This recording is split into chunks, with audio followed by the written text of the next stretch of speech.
Before you get comfortable, take a moment to like the video and subscribe, but only if you genuinely enjoy what I do here. And let me know in the comments where you're tuning in from and what time it is for you. It's always fascinating to see who's joining us from around the world. Now dim the lights, maybe turn on a fan for that soft background hum, and let's ease into tonight's journey together. We begin tonight in India, and before your brain goes straight to the Taj Mahal or the Ganges, or the image of a vast subcontinent of overwhelming sensory complexity, I need you to understand something that most accounts of ancient India get fundamentally wrong. Ancient India was not a single civilization any more than ancient Greece was a single civilization. It was a vast and extraordinarily diverse collection of kingdoms, republics, tribal confederacies, city-states, forest hermitages, and philosophical schools that produced between them one of the most original and most consequential bodies of thought in the history of the human species. The rules that governed ancient Indian life were not the rules of a single code imposed by a single authority across a single territory. They were the accumulated product of thousands of years of interaction between indigenous traditions and incoming peoples, between philosophical innovation and inherited custom, between the ideals of the sacred texts and the practical necessities of governing large populations across difficult terrain. What the civilizations of the Indian subcontinent shared across their extraordinary diversity was a set of foundational questions that their philosophical traditions had been asking longer and more systematically than any other civilization in the ancient world. Questions about the nature of consciousness and its relationship to the physical world. Questions about the correct ordering of society and the obligations that ordering imposed on each of its members. Questions about the relationship between human action and its consequences across this life and beyond it. Questions about the nature of liberation from the cycle of existence and the specific practices through which that liberation could be pursued. These questions and the specific frameworks that Indian philosophical traditions developed for answering them produced some of the most detailed and most carefully specified rules in the ancient world. Rules about diet and ritual purity and social obligation and political governance and medical practice and astronomical calculation that were organized into comprehensive systems whose internal coherence and practical sophistication have no parallel in the ancient Mediterranean world. So if you are ready, let us step into the civilization that has been continuously inhabited longer than any other on Earth except China, and find out what it was actually like to live there. Starting, as always, with the rules. If you wake up as an advisor to the king in the Maurya imperial capital of Pataliputra in the year 300 before our era, during the reign of Chandragupta Maurya, the founder of the first empire to unify most of the Indian subcontinent under a single political authority, the first thing you notice is that your entire professional existence is organized around a document that is unlike any other political text in the ancient world. The Arthashastra of Kautilya is not a philosophical treatise about the nature of good governance. It is an operational manual for the exercise of state power, comprehensive to a degree that makes Machiavelli's Prince look like a brief sketch, organized into 15 books covering every aspect of royal administration, from the king's daily schedule to the management of mines, to the organization of the intelligence service, to the rules for conducting negotiations with foreign powers, to the specific methods by which a king can eliminate a rival without leaving evidence of his involvement. Kautilya, who is also known as Chanakya, and who served as the chief minister of Chandragupta Maurya, understood governance as a technical discipline in the same way that a physician understands medicine, or an engineer understands construction. The rules of governance were not primarily moral rules, rules about what a good person should do. They were technical rules, rules about what an effective ruler must do if he wanted to maintain his power, protect his kingdom and expand his territory. The distinction was not that Kautilya was indifferent to morality. He was not. The distinction was that he understood morality as one of many considerations that the effective ruler had to balance against each other, not as an overriding constraint that trumped every other consideration in every circumstance. The rules about the king's daily schedule in the Arthashastra are among the most precisely specified in any ancient political document, and they reveal an understanding of royal administration that was organized around the principle that the king's time was the most valuable resource in the entire state, and that its allocation had to be managed with the same precision and the same attention to priority that a modern chief executive brings to the management of a complex organization. The king's day was divided into specific time periods, each devoted to specific activities. The first hour and a half after dawn was devoted to security arrangements and the review of intelligence reports.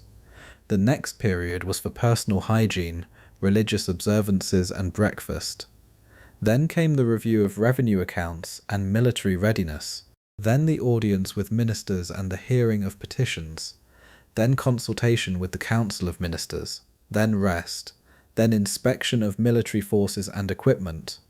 Then personal matters and consultation with advisors. Then evening religious observances and the review of intelligence gathered during the day.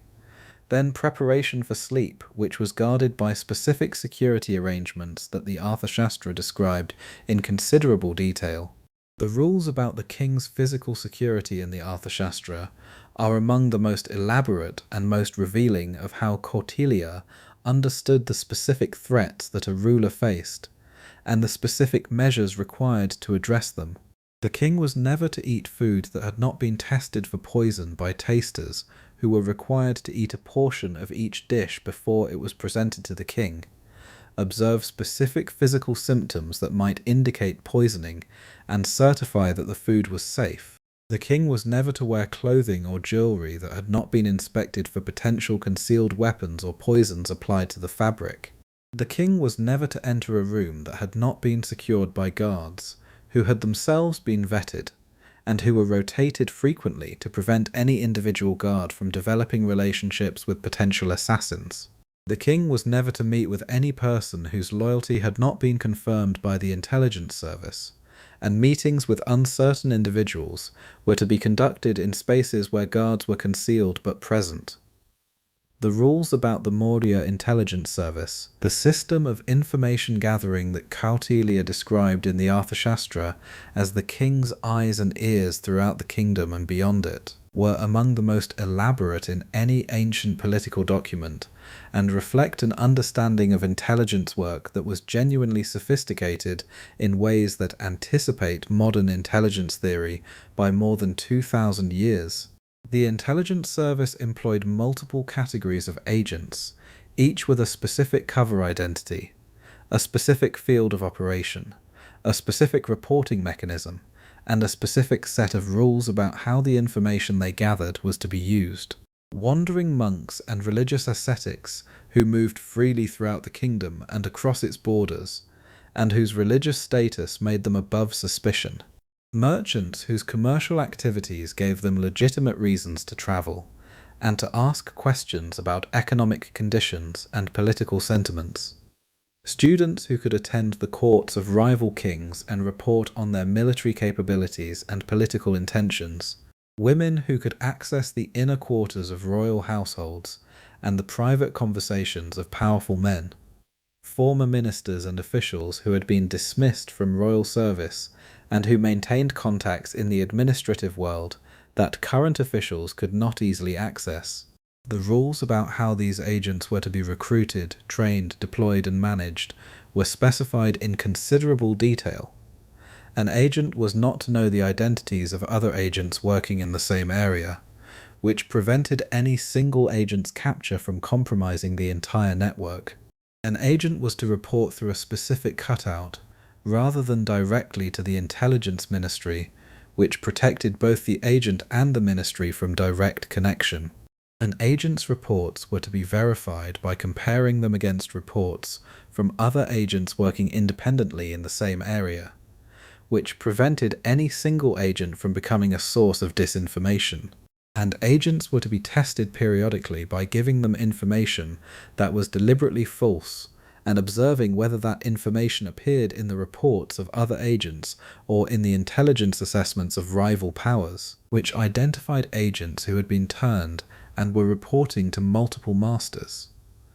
The rules about what the king was permitted to do to enemies, both foreign enemies and domestic ones, were among the most morally challenging in the Arthashastra, and the most revealing of the gap between the Arthashastra's approach to governance and the approach of the Confucian tradition or the Buddhist tradition that were developing in the same period. Kautilya specified that the king could use assassination to eliminate foreign rulers whose continued existence threatened his security, that he could use agents provocateurs to create instability in the territories of rivals, that he could use disinformation to damage the reputation of foreign leaders among their own populations, and that he could use the appearance of friendship and alliance as a cover for the preparation of eventual betrayal. These were not aberrations or exceptions in the Arthashastra's moral framework. They were the normal instruments of state policy, to be used with the same calculated judgment that any other instrument of policy required. The Arthashastra's rules about economic governance were as comprehensive as its rules about political and military affairs, and they reveal an understanding of the relationship between the state and the economy that was considerably more sophisticated than the approach of most ancient Mediterranean states. Kautilya understood that the king's power depended ultimately on his treasury, that the treasury depended on the productivity of the economy, and that the productivity of the economy depended on the quality of the state's management of the legal, regulatory, and infrastructure conditions within which economic activity occurred. The rules about the measurement and recording of agricultural land, about the taxation rates for different categories of crops in different climatic conditions, about the management of irrigation infrastructure, about the regulation of weights and measures, about the licensing of merchants and artisans, about the rules of contract and property, were all specified in the Arthashastra as necessary components of the comprehensive system of economic governance that a properly managed kingdom required. The specific rules about taxation in the Arthashastra reflected a theory of fiscal management that understood the relationship between the tax rate and the long-term productivity of the taxed economy in ways that many ancient tax systems did not. Kautilya specified that the king should not extract so much from his subjects that they were left without the resources needed to maintain and expand their productive activities, because a king who destroyed the productive capacity of his subjects in the short term was destroying his own long-term revenue base. The specific rates he recommended varied by category of agricultural production, by the quality of the land, by the availability of irrigation, and by the specific circumstances of the agricultural year,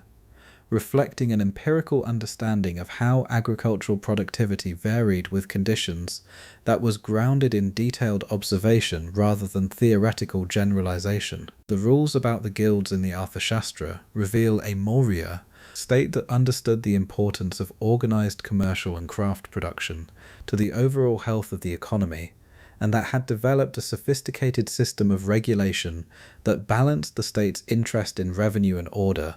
with the guild's interest in autonomy and self-governance. The guilds, the shrenis, were self-governing organizations of merchants or artisans engaged in the same trade, with their own internal rules about admission, training, quality standards, pricing, and the resolution of disputes between members. The state recognized the guild's authority to govern their own internal affairs and enforced their internal rules through the state legal system. In exchange, the guilds paid taxes to the state, maintained the quality standards that the state specified for their products, and provided the state with information about economic conditions that the state's own administrative apparatus could not easily gather. The rules about the Maurya state's direct economic enterprises were equally revealing. The state owned and operated mines, forests, armaments factories, textile workshops, and agricultural estates that were managed by state officials according to rules specified in the Arthashastra. The rules about the management of these state enterprises covered the appointment and supervision of managers, the recording of inputs and outputs, the prevention of theft and fraud, the treatment of the workers, and the remission of revenues to the treasury. The state enterprise manager who falsified production records, who diverted state resources to private use, or who colluded with private merchants to manipulate prices, faced penalties that the Arthashastra specified in considerable detail, and that ranged from financial penalties to corporal punishment to execution depending on the scale of the offence and the circumstances of the offender. The transformation of the Maurya state under the Emperor Ashoka in the middle of the 3rd century before our era produced one of the most dramatic rule changes in the history of ancient governance, a change that was driven not by military defeat or political revolution, but by moral transformation. Ashoka's conversion to Buddhism following the devastating Kalinga War, in which the Maurya army killed approximately 100,000 people and displaced hundreds of thousands more in the conquest of a resisting kingdom, produced in the emperor a genuine moral crisis that he described in his own inscriptions with a directness and a personal honesty that is almost without precedent in ancient royal self-presentation. The rock edicts of Ashoka, inscribed in local scripts and languages on rocks and pillars throughout the empire, are among the most remarkable documents of ancient governance, precisely because they expressed the actual personal convictions of the ruler, rather than the conventional claims to divine authority and military invincibility that royal inscriptions in every other ancient civilization repeated without variation. Ashoka did not claim to be invincible. He claimed to have been wrong. He did not claim that the Kalinga War was a glorious victory. He claimed that it was a catastrophe whose human cost he had only fully understood after it was over, and that he wished had never occurred. The transformation from the Kautilyan theory of governance, in which every instrument of state power, including mass killing, was simply a tool to be used when circumstances required it, to the Ashokan theory of governance, in which the welfare of all living beings was the primary obligation of the ruler, was the most dramatic intellectual revolution in ancient Indian political thought. The specific rules that Ashoka's edicts established for the governance of the empire reflected this moral transformation in practical ways that went considerably beyond the conventional piety of royal religious declarations. The rules about the treatment of prisoners specified that prisoners were to be treated humanely, given adequate food and shelter, and provided with opportunities to reform, rather than simply to be punished. The rules about the treatment of animals specified that specific categories of animals were not to be killed for food, that the royal kitchen was to progressively reduce its consumption of meat, and that specific days were to be designated as no-kill days, when no animals were to be slaughtered for any purpose. The rules about the conduct of Ashoka's officials specified that they were to travel through their territories regularly, to listen to the concerns of ordinary people with the same attentiveness they gave to the concerns of the powerful, and to report those concerns to the central administration with full accuracy, rather than with the selective editing that officials in every bureaucratic system tend to apply to information that might reflect badly on their own performance. The Dhamma that Ashoka's edicts promoted was not simply Buddhism. It was a more general ethical framework that Ashoka understood as applicable across the religious diversity of his empire, an empire that included not only Buddhists but Jains, Hindus of various traditions, Zoroastrians, Greeks, and followers of various local religious traditions whose specific beliefs Ashoka respected, even as he promoted the common ethical principles that he believed all of them shared. The rules of the Dhamma, as Ashoka articulated them, were rules about non-violence, about respect for all living beings, about truthfulness in dealings with others, about generosity toward those in need, about appropriate respect toward parents and teachers and religious leaders, and about the cultivation of the inner qualities of compassion and self-restraint that made ethical conduct possible. The institution of the Dhamma Mahamitras, the special officials who were appointed specifically to promote the welfare of all people, regardless of their religious affiliation, and to monitor the implementation of the Dhamma principles in the empire's administrative practice, was one of the most innovative institutional creations of Ashoka's reign. These officials had authority to intervene in the administration of any department of the empire where they found evidence that the welfare of the people was being neglected or that the Dhamma principles were being violated. They reported directly to the emperor, and they were empowered to provide relief to prisoners who had been unjustly treated, to provide support to families who had been impoverished by excessive taxation, and to facilitate the resolution of disputes between members of different religious communities in ways that respected the specific traditions of each community. The rules about the hospital system that Ashoka established throughout his empire were among the most practically consequential of his reign. Ancient Indian medicine had been developing for centuries before Ashoka, with a tradition of empirical medical observation and systematic pharmaceutical knowledge that was among the most sophisticated in the ancient world. Ashoka's contribution was to provide state support for the distribution of that medical knowledge through an institutional infrastructure of hospitals and herb gardens that made at least basic medical care available to populations that had not previously had access to it. The rules about what the hospitals were to provide, how they were to be staffed, what categories of patients they were to accept, and how they were to be funded by the state were specified in the administrative texts of the Ashokan period, and reflected a theory of state responsibility for public health that was genuinely unusual in the ancient world. The Arthashastra's rules about water management and irrigation infrastructure reveal a state that understood the connection between agricultural productivity and hydraulic engineering as a fundamental principle of economic governance. The Maurya Empire was built in one of the most agriculturally productive regions of the ancient world,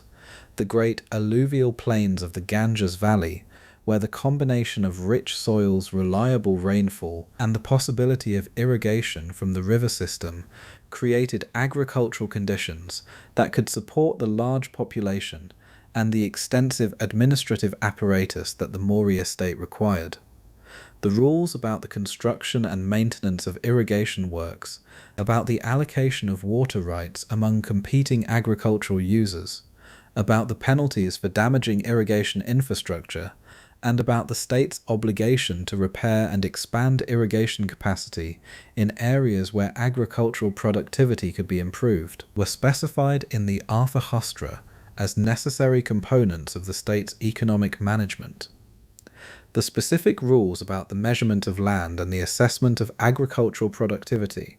were organized around a sophisticated understanding of how soil quality, rainfall, irrigation availability, and crop type interacted to determine the actual productive potential of any given piece of land. The Arthashastra specified different tax rates for land of different quality classes, for crops requiring different amounts of labor and water,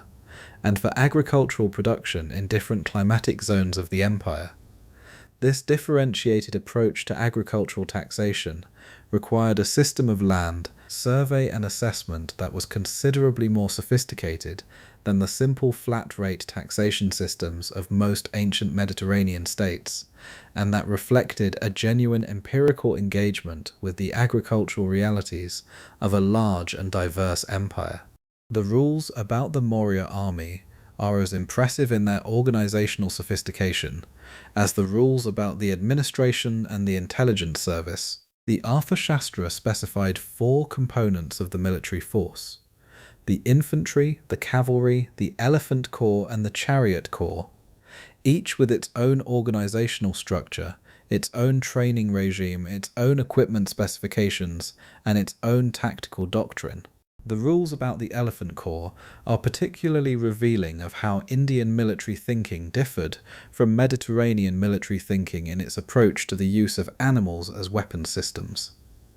The war elephant was the most powerful single weapon available to an ancient Indian army, capable of breaking infantry formations, carrying archers and spearmen into battle, and creating the physical shock and psychological terror that could decide engagements that infantry combat alone could not resolve. The rules about the selection, training, feeding, medical care, tactical deployment, and strategic management of the Elephant Corps were among the most carefully specified in the entire Arthashastra, reflecting the central importance of the elephant to Maurya military power. The specific rules about the training of war elephants reveal an understanding of animal psychology and learning that was considerably more sophisticated than the approach of most ancient peoples to the use of animals in war. War elephants did not simply charge at enemies, they were trained to respond to specific commands from their mahouts, the riders who directed them in battle, to perform specific tactical maneuvers, to maintain formation under the noise and stress of combat, to continue advancing despite wounds that would cause untrained animals to panic and flee, and to distinguish between enemy formations and friendly ones. The training process required years of patient work and specific techniques that were passed from master mahout to student in a tradition of specialized knowledge that the Arthashastra documented and that was understood as a professional discipline, requiring the same systematic approach as any other military specialty. Now let us move forward in Indian history by several centuries to the Gupta Empire that flourished from approximately 320 to 550 of our era, and that produced what historians of Indian civilization have called the Golden Age, the period in which Sanskrit literature, mathematics, astronomy, philosophy, and the visual arts achieved a combination of sophistication and originality that influenced every subsequent civilization of South and Southeast Asia, and that contributed directly to the intellectual foundations of the modern world through the transmission of Indian mathematical discoveries to the Islamic world, and through the Islamic world to Europe. If you wake up as a scholar in the Gupta imperial capital of Pataliputra in the year 400 of our era, during the reign of Chandragupta II, known as Vikramaditya, the conqueror of valour, you are living in the intellectual centre of a civilization at the height of its creative powers. The court of Chandragupta II supported the 9 gems, the Navaratna, a group of 9 exceptional scholars and artists whose work defined the cultural achievement of the Gupta period.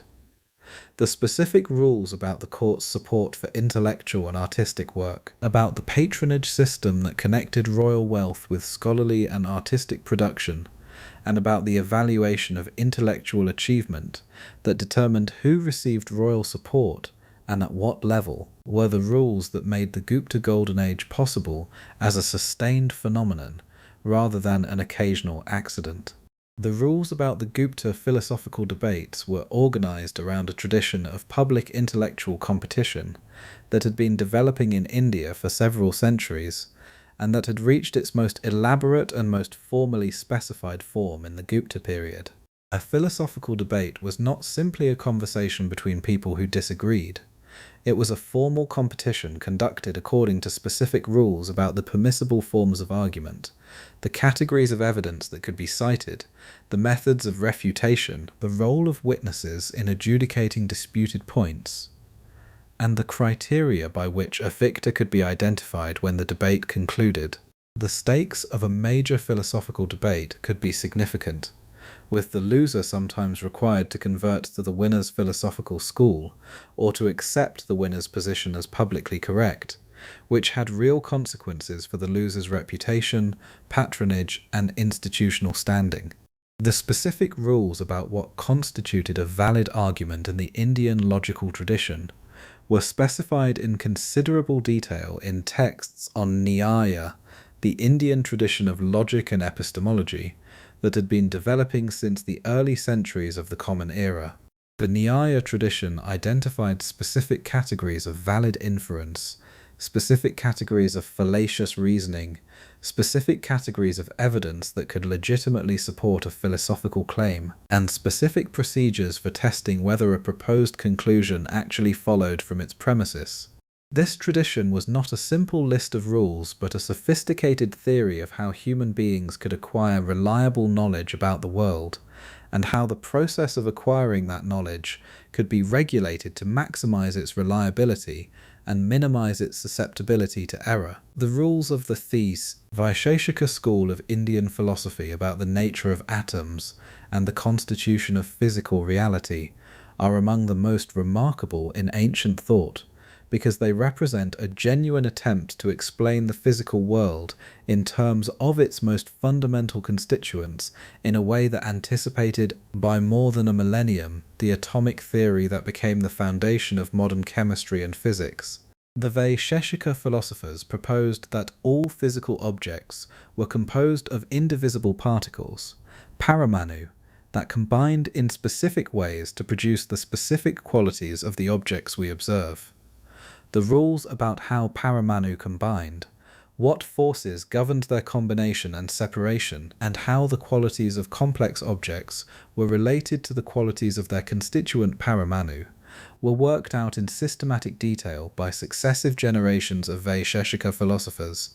in a tradition of cumulative intellectual development that is genuinely impressive by any standard. The rules of the Ayurvedic medical tradition reveal a medical system that was simultaneously one of the most comprehensive and one of the most empirically sophisticated in the ancient world.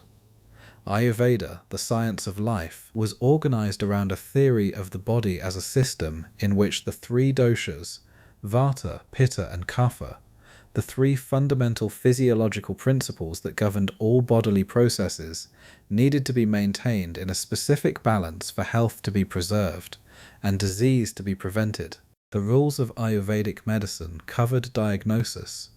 in which the physician assessed the state of the doshas through careful observation of the patient's pulse, skin, eyes, tongue, voice, and manner. Treatment, in which specific combinations of herbal preparations, dietary modifications, physical therapies, and lifestyle changes were prescribed to restore the balance of the doshas. And prevention, in which the rules of daily conduct, seasonal adjustment, and dietary practice that maintained the balance of the doshas were specified for healthy individuals who wanted to preserve their health. The Sarika Samhita, the foundational text of the Ayurvedic tradition, whose current form dates from approximately the 1st or 2nd century of our era, but whose core material is considerably older, contains rules about medical practice that were genuinely sophisticated in their approach to the doctor-patient relationship, to the ethics of medical practice, and to the empirical investigation of disease and treatment that have no exact equivalent in the ancient Mediterranean medical tradition. The rules about the physician's obligations to his patients specified that the physician was to treat every patient with the same diligence, regardless of the patient's ability to pay, that the physician was never to harm a patient even when the patient requested it, that the physician was to maintain confidentiality about what he learned in the course of treatment, and that the physician was to refer patients to more experienced practitioners when his own skills were insufficient to address the specific condition he was treating. The rules about the diagnosis of disease in the Sarika Samhita were organized around a systematic process of clinical observation that was considerably more methodical than the approach of most ancient medical traditions. The physician was required to examine the patient through multiple channels of observation, questioning the patient about symptoms and their history, observing the patient's physical appearance and behavior, touching the patient to assess specific physical signs, and listening to the sounds produced by the body in various conditions. The integration of these multiple channels of observation into a coherent diagnostic picture required a specific training in clinical method that the Sarika Samhita specified, through detailed case descriptions that functioned as teaching examples of correct diagnostic reasoning. The rules about botanical medicine in the Ayurvedic tradition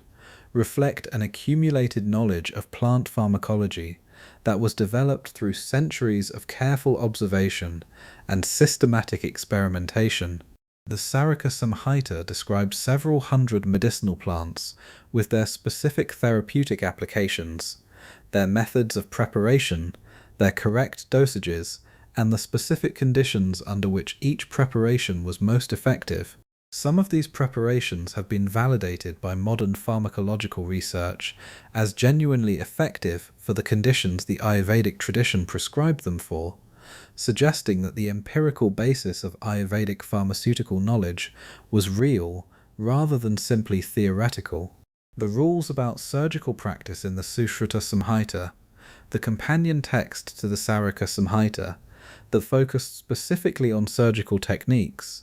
reveal a level of procedural sophistication that is genuinely extraordinary for the ancient world. The Sushruta Samhita described more than 300 surgical procedures, specified the instruments required for each, described the correct technique for performing each procedure, and specified the post-operative care required for successful recovery. The procedures described include rhinoplasty, the reconstruction of the nose using tissue from the cheek or forehead, which was a medically necessary procedure in ancient India because amputation of the nose was a common punishment for certain crimes, and rhinoplasty was the only available remedy. The specific technique described in the Sushruta Samhita is essentially the same technique used in modern reconstructive surgery, adjusted for the absence of anesthesia and the limitations of ancient surgical instruments. The rules about the Gupta calendar, an astronomical system, reveal a mathematical and observational sophistication that was among the highest in the ancient world, and that produced specific discoveries that changed the subsequent history of mathematics and science. The astronomer Aryabhata, working in the late 5th century of our era, produced a mathematical and astronomical text, the Aryabhatiya, that contained the first known explicit statement that the Earth rotates on its axis, a calculation of the length of the solar year accurate to within a few minutes of the modern value, a method for calculating the positions of the planets using epicyclic models that was more accurate than contemporary Greek astronomical methods, and a mathematical treatment of the trigonometric functions that laid the foundation for the development of modern trigonometry. The rules that Aryabhata used to calculate astronomical positions were rules of mathematical computation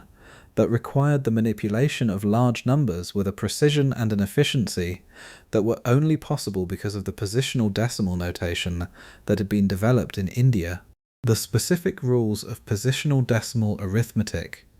the rules about how the position of a digit within a number determines its value,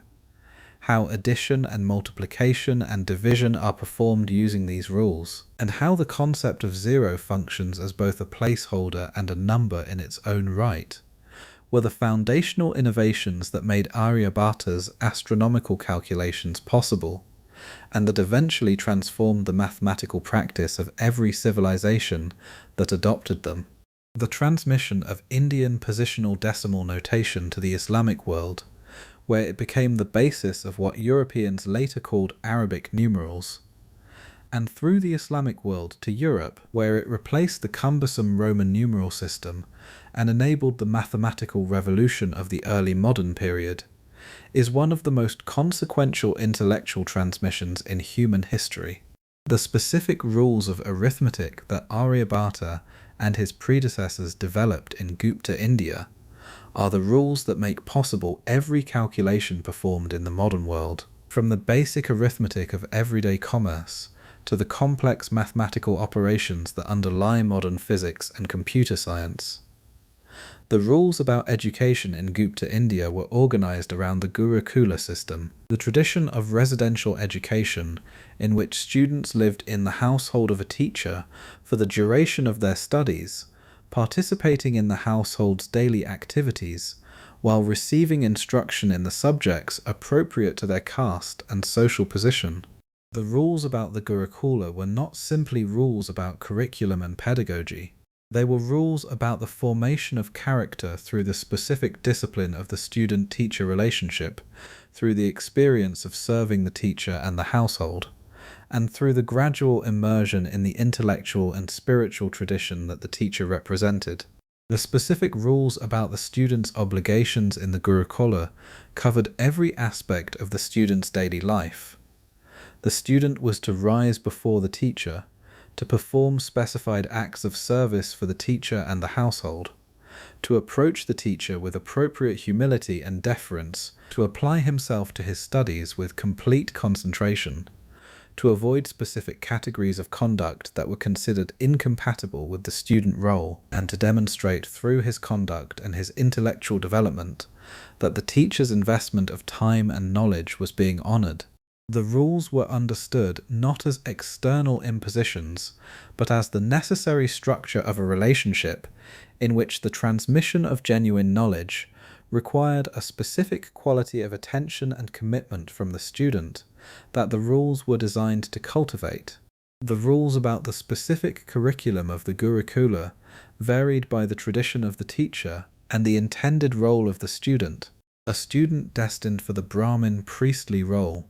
learned the Vedas and their interpretation, the rules of ritual performance, Sanskrit grammar and linguistics, and the philosophical traditions connected to the Vedic heritage. A student destined for the Kshatriya warrior ruler role learned the Vedas as a religious foundation, the Arthashastra, and related texts on political governance, military strategy and tactics, and the specific skills of weapons use and horse management that his role required. A student destined for commercial or craft life learned the specific technical knowledge relevant to his family's trade alongside the general religious and ethical education that the Gurukula provided to all students. The rules about Sanskrit grammar developed by the grammarian Panini in the 4th century before our era,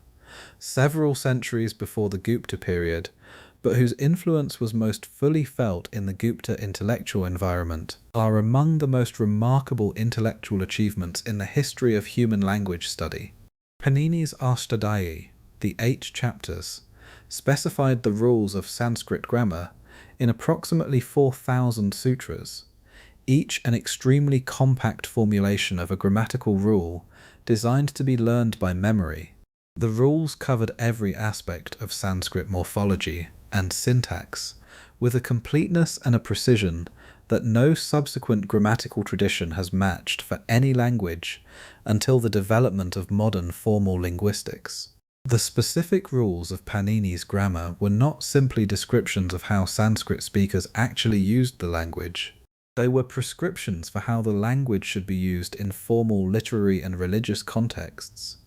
Rules that defined the standard against which any Sanskrit text could be evaluated for correctness. The authority of Panini's grammar in the Sanskrit literary tradition was comparable to the authority of a mathematical axiom system, a foundation of agreed rules from which specific conclusions about correct and incorrect usage could be derived through explicit reasoning. The Gupta literary culture's understanding of linguistic correctness was therefore organized around a specific formal system of rules whose application to any text could be checked with a precision that no other ancient literary tradition could match. And here, with Panini's grammar and Aryabhata's astronomy and the Sarika Samhita's medical rules and Ashoka's edicts and the Arthasastra's intelligence service, we have arrived at the end of the first portion of tonight's journey through ancient India. We have barely touched the surface of what this civilization produced. The Jain philosophical tradition, with its extraordinary rules about non-violence that went considerably further than any other ancient philosophical tradition in specifying the obligations of non-harm toward every living being. The Buddhist philosophical tradition, with its rules about the management of consciousness and the cultivation of specific mental states that produced one of the most detailed psychologies in the ancient world. The rules of the caste system in their full complexity, with the specific obligations and specific prohibitions that each position in the system imposed on its occupants, and the rules of the Hindu philosophical traditions in their extraordinary diversity, from the ritual specificity of the Mimamsa school to the metaphysical boldness of the Advaita Vedanta. But those are for the next portion of tonight's journey. For now, if the sleep has come, let it come. The scholars of Pataliputra are at rest. Ashoka has issued his last edict of the day, and his officials are travelling through the provinces with their instructions. Aryabhata has completed his astronomical calculations and set aside his instruments until tomorrow, and you can rest too. But India has more to offer before we leave it, because we have spent time with Kautilya and Ashoka and Aryabhata and the Saraka Samhita, and we have barely begun to exhaust what the Indian subcontinent produced in terms of extraordinary rules that reveal extraordinary thinking about every dimension of human experience. Tonight we continue with the dimensions of ancient Indian civilization that we have not yet examined, the philosophical traditions that produced some of the most original and most consequential thinking about the nature of consciousness and the structure of reality in the entire history of human thought. The rules of the caste system in their full complexity and their full human cost, the extraordinary innovations of the Jain and Buddhist traditions in their specific approaches to ethics and the nature of the good life, and the rules that govern the specific cultural achievements of the Gupta Golden Age in literature and art and architecture that express the philosophical frameworks we have been examining in forms that could be experienced rather than simply understood. We begin with the rules of the Brahmin priestly tradition and the Vedic heritage that was the foundation of the entire Hindu philosophical world. The Vedas, the 4 collections of hymns and ritual instructions and philosophical speculations that form the oldest surviving literature of the Indian subcontinent, were understood by the tradition that preserved and transmitted them not as human compositions, but as eternal truths that had been perceived, Shruti heard, by specific sages in specific states of elevated consciousness, and transmitted without alteration from sage to student across the generations. The rules about the preservation and transmission of the Vedic texts were therefore rules about the maintenance of an eternal truth, rather than simply the rules about the preservation of important documents, and they were observed with a precision and a consistency that produced one of the most remarkable feats of oral transmission in human history. The rules about the memorization and recitation of the Vedic texts specified not just that the texts should be memorized, but the specific manner in which they should be recited, with precise rules about the pronunciation of each phoneme, the pitch-accent pattern of each syllable, the duration of each vowel sound, the specific manner in which adjacent sounds influenced each other at the boundaries between words, and the breathing pattern that the reciter should maintain to ensure the correct sonic quality of each phrase. The rules were so specific and so consistently enforced across generations of transmission that modern linguistic analysis of the Vedic texts, comparing different recitation traditions that had been separated for centuries, has found them to be extraordinarily consistent in every detail of pronunciation, confirming that the oral transmission mechanisms were as effective as the tradition claimed them to be. The specific rules about the different modes of Vedic recitation reveal a tradition that understood the sonic structure of the sacred texts as itself a form of sacred reality, rather than simply a medium for transmitting semantic content. The same Vedic verse could be recited in multiple ways, each governed by specific rules about the combination and repetition of syllables, that were understood as different actualizations of the sacred sound in different formal structures. The Pada recitation, which separated each word and recited them in sequence, was one mode. The Krama recitation, which paired successive words and recited each pair in sequence with the pair's constituent words, was another. The Jata recitation, which combined words in a complex pattern of forward and reverse repetition, was a third. Each mode had its specific rules, its specific occasions of appropriate use, and its specific understanding of what it achieved in terms of the actualization of the sacred sound. The rules about the performance of Vedic ritual, the yajnas, the fire sacrifices that were the primary form of Vedic religious practice, were among the most elaborate and most precisely specified in any religious tradition in the ancient world. The Mimamsa philosophical school, whose primary intellectual project was the correct interpretation of the Vedic ritual injunctions, developed a comprehensive theory of language, meaning, and obligation specifically in order to provide a systematic basis for determining what the ritual rules required in every possible situation of performance. The Mimamsa philosophers understood the Vedic injunctions as absolutely binding commands whose correct performance was guaranteed to produce specific results in the cosmic order, and whose incorrect performance had the opposite effect, disrupting rather than maintaining the cosmic order that the rituals were supposed to sustain. The specific rules about the Soma ritual, the most elaborate and most sacred of the Vedic fire sacrifices, specified the correct procedures for the pressing of the Soma plant to extract its juice, the preparation of the sacrificial fire, the offerings of clarified butter and Soma juice into the fire at specific moments determined by the astronomical conditions of the ritual day,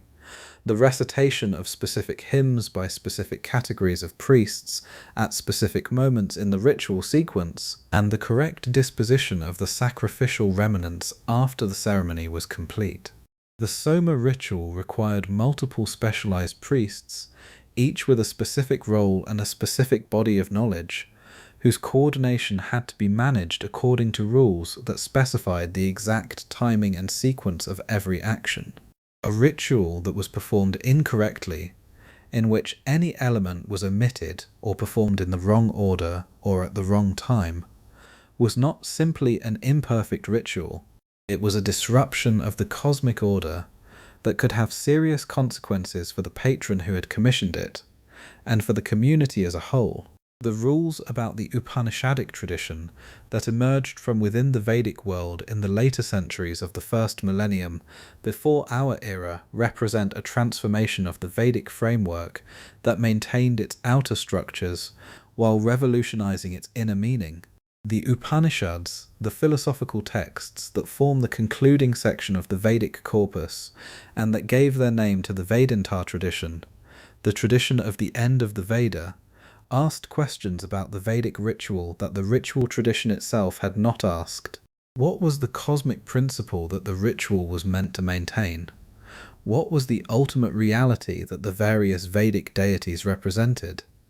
What was the relationship between the individual consciousness that performed the ritual and the cosmic consciousness that the ritual invoked? And what would it mean to understand that relationship directly rather than mediately through ritual performance? The rules of the Upanishadic tradition were rules about a specific kind of inquiry, rather than rules about specific ritual actions. The student who came to learn the Upanishadic teaching was not learning a set of ritual procedures, but a method of self-inquiry, a systematic investigation of the nature of consciousness and its relationship to the reality it perceived. The rules about how this inquiry was to be conducted specified that the student approach the teacher with genuine humility and genuine desire for understanding, rather than with the desire for social advancement or intellectual display that brought students to other kinds of learning. The teacher was not to transmit the teaching to a student who was not ready to receive it, and readiness required not just intellectual capacity, but the specific moral and temperamental qualities that made genuine philosophical inquiry possible. The specific teaching of the Advaita Vedanta tradition, the tradition of non-dual Vedanta most completely developed by the philosopher Shankaracharya in the 8th century of our era,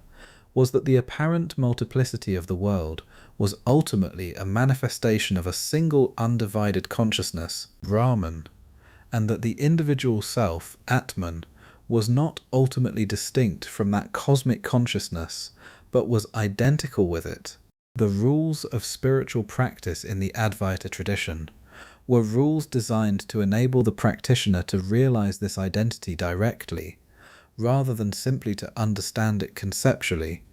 because conceptual understanding of the truth, while necessary as a first step, was not sufficient to produce the liberation that the tradition promised. Liberation required the direct experiential recognition of what one actually was,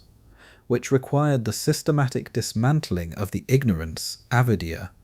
that caused one to identify with the body and the mind, rather than with the consciousness that knew both. The rules about the 4 stages of life, the ashrama system that organized the ideal Indian life course, reveal a theory of how a human life should be organized that took seriously both the legitimate claims of worldly existence and the ultimate priority of spiritual liberation in a way that the Vedic tradition had been working out across centuries of philosophical development. The first stage, brahmacharya, was the stage of the celibate student who devoted his early years to the acquisition of the knowledge and the discipline that all subsequent stages of life required. The second stage, grihastha, was the stage of the householder who married, raised children, fulfilled his social obligations, and contributed to the material and cultural reproduction of the community. The third stage, vanaprastha, was the stage of the forest dweller who, having fulfilled his household obligations, gradually withdrew from the active management of worldly affairs and turned his attention more fully towards spiritual practice. And the fourth stage, sannyasa, was the stage of the renunciant who had completely abandoned every worldly attachment and devoted himself entirely to the pursuit of liberation. The rules about each stage were specified in considerable detail and addressed every aspect of the practitioner's daily life. The brahmacharya student's rules governed his physical conduct, his diet, his sleep patterns, his relationship to his teacher, his study schedule, and the specific practices of restraint that were understood as the necessary foundation for the more advanced stages of the life course. The grihastha householder's rules governed the management of the household economy, the performance of the 5 daily sacrifices to the gods, the ancestors, the sages, other human beings, and other living creatures,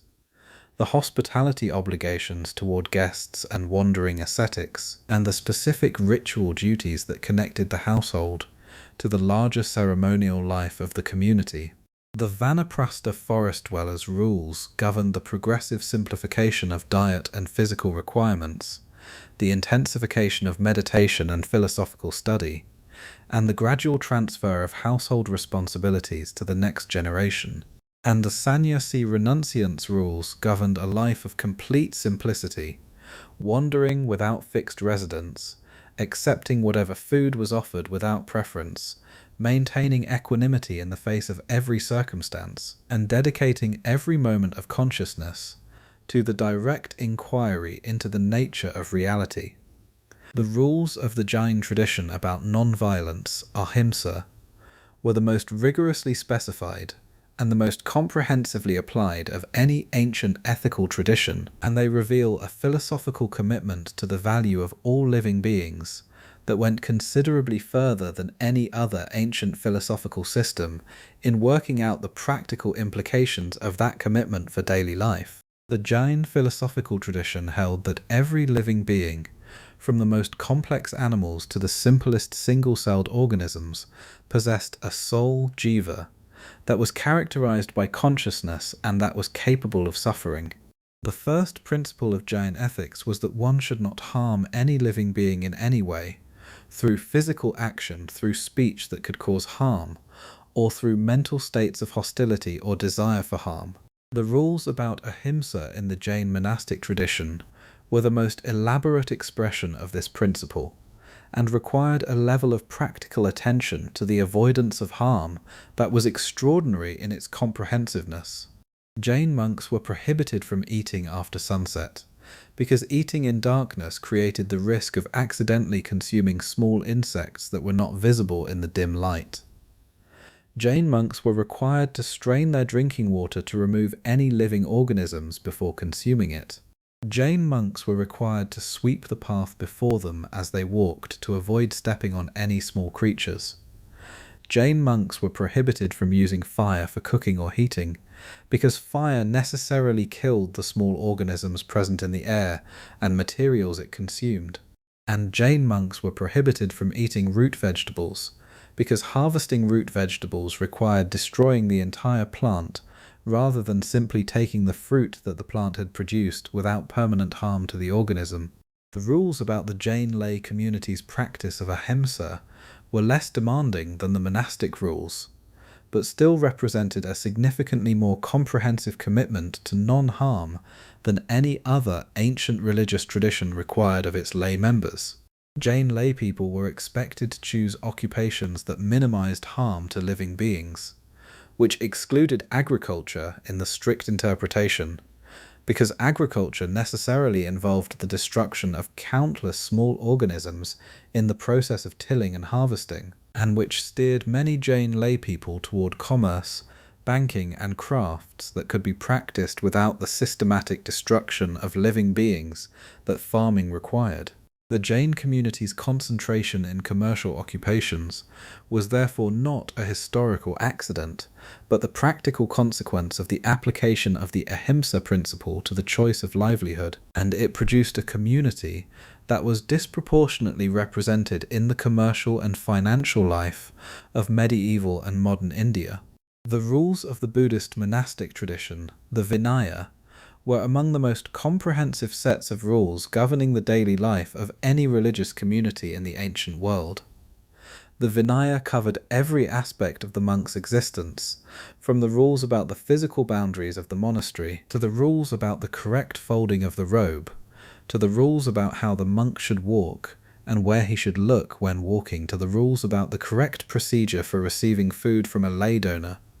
to the rules about how disputes between monks should be resolved. The Vinaya was not understood as an arbitrary set of restrictions imposed from outside. It was understood as the practical expression of the ethical commitments and the psychological disciplines that the path to liberation required, rules whose observance cultivated the qualities of mind and character, without which the deeper practices of meditation and philosophical inquiry could not be effectively pursued. The specific rules about the Buddhist monastic meal, which was to be taken before noon and not repeated in the afternoon or evening, reflect a specific theory about the relationship between physical appetite and mental clarity that the Buddhist tradition had developed through centuries of meditative experience. Eating in the morning satisfied the body's nutritional requirements, while leaving the afternoon and evening free for the meditation practice that was the central activity of monastic life. Eating in the evening, by contrast, stimulated the digestive process at a time when the monk should be settling into the stillness that deep meditation required, creating a physiological obstacle to the mental clarity that the practice depended on. The rules about the monastic meal were therefore rules about the management of the relationship between physical states and mental states that reflected a sophisticated empirical understanding of how bodily conditions influence the quality of contemplative practice. The rules about the Buddhist meditation practices, the specific methods for cultivating specific qualities of mind that the tradition identified as necessary components of the path to liberation, were specified in texts of extraordinary technical detail that described the precise object of attention for each practice, the specific mental movements required to establish and maintain that attention, the specific signs that indicated progress in the practice, and the specific errors that practitioners commonly made, and the specific corrections for those errors. The tradition of mindfulness of breathing, anapanasati, specified the precise object of attention as the physical sensation of the breath at the nostrils, the specific quality of attention that the practice required, neither forcing the breath nor following it out of the body, but simply observing the sensation at the point of contact. The specific progression of experiences that the practitioner could expect as the practice deepened, and the specific insights about the nature of impermanence and the absence of a fixed self that the practice was designed to generate. The rules about the relationship between theory and practice in the Buddhist tradition reveal a philosophical approach that was genuinely unusual in the ancient world in its insistence on the verification of philosophical claims through direct personal experience rather than through the authority of scripture or tradition. The Buddha's instruction to the Kalamas, the Kalama Sutta, which is sometimes called the Buddha's Charter of Free Inquiry, specified that the practitioner should not accept any teaching simply because it was found in a scripture, because it was handed down by tradition, because it was accepted by the community, because it came from a respected teacher, or because it seemed to make logical sense. The practitioner should accept a teaching as true only when direct personal experience confirmed that it was accurate and that its application in practice led to the specific results it promised. This empirical standard for the evaluation of philosophical claims was genuinely remarkable in the ancient world and anticipated the modern scientific principle of experimental verification in ways that no other ancient philosophical tradition fully matched. The rules of the Niya Philosophical school about the correct methods of acquiring knowledge were among the most technically sophisticated in the entire Indian philosophical tradition, and reveal a tradition of epistemological analysis that was developed with the same systematic rigor that the Vaisheshika school applied to the analysis of physical reality. The Nyaya tradition identified 4 valid sources of knowledge: pratyaksa or direct perception, anumana or inference, upamana or comparison, and shabda or reliable testimony, and specified the precise conditions under which each source was reliable and the specific errors to which each was susceptible. The rules about valid inference were particularly elaborate, specifying the correct structure of an inferential argument in a 5-member syllogistic form, identifying the specific conditions under which an inference from observed evidence to unobserved conclusion was valid, and cataloguing the specific fallacies that could make an apparently valid inference actually unreliable. The rules about the performance of classical Sanskrit drama in the Gupta period reveal a theatrical tradition of extraordinary sophistication that had been developing since the composition of the Arthashastra, the foundational text of Indian dramatic theory attributed to the sage Bharata in approximately the 2nd century of our era. The Arthashastra specified the rules of dramatic composition, the rules of theatrical performance, the rules of costume and makeup, the rules of the staging space, and the rules of the relationship between the performance and its audience with a comprehensiveness that makes it one of the most detailed theatrical treatises in any ancient literary tradition. The specific rules about the 8 rasas, the 8 fundamental emotional qualities that a dramatic performance could evoke in its audience, and the specific theatrical techniques through which each rasa could be cultivated, were the foundation of an aesthetic theory that understood the purpose of dramatic art not as the representation of reality, but as the cultivation of specific emotional and philosophical experiences in the audience. The rules about the Gupta temple architecture reveal a civilization that had developed a specific theory about the relationship between architectural form and spiritual experience that was expressed in every dimension of the temple's design. The Hindu temple was not simply a building that housed a sacred image. It was understood as a microcosm of the universe, with its specific architectural elements corresponding to specific elements of the cosmic order, its vertical axis rising from the earth to the heavens, symbolizing the axis mundi around which the universe was organized, and its movement through the temple's spaces providing the devotee with a physical experience of moving from the periphery of the cosmos toward its sacred center. The rules about the proportions of the temple's various elements, the height of the tower relative to the width of the base, the relationship between the horizontal and vertical dimensions of the sanctuary, the specific proportions of the image within the sanctuary relative to the sanctuary's dimensions, were specified in mathematical ratios that were understood as expressing the cosmic harmonies that the temple was designed to manifest. The tradition of the Vastu Shastra, the science of spatial organization that governed not just temple construction but every aspect of the built environment,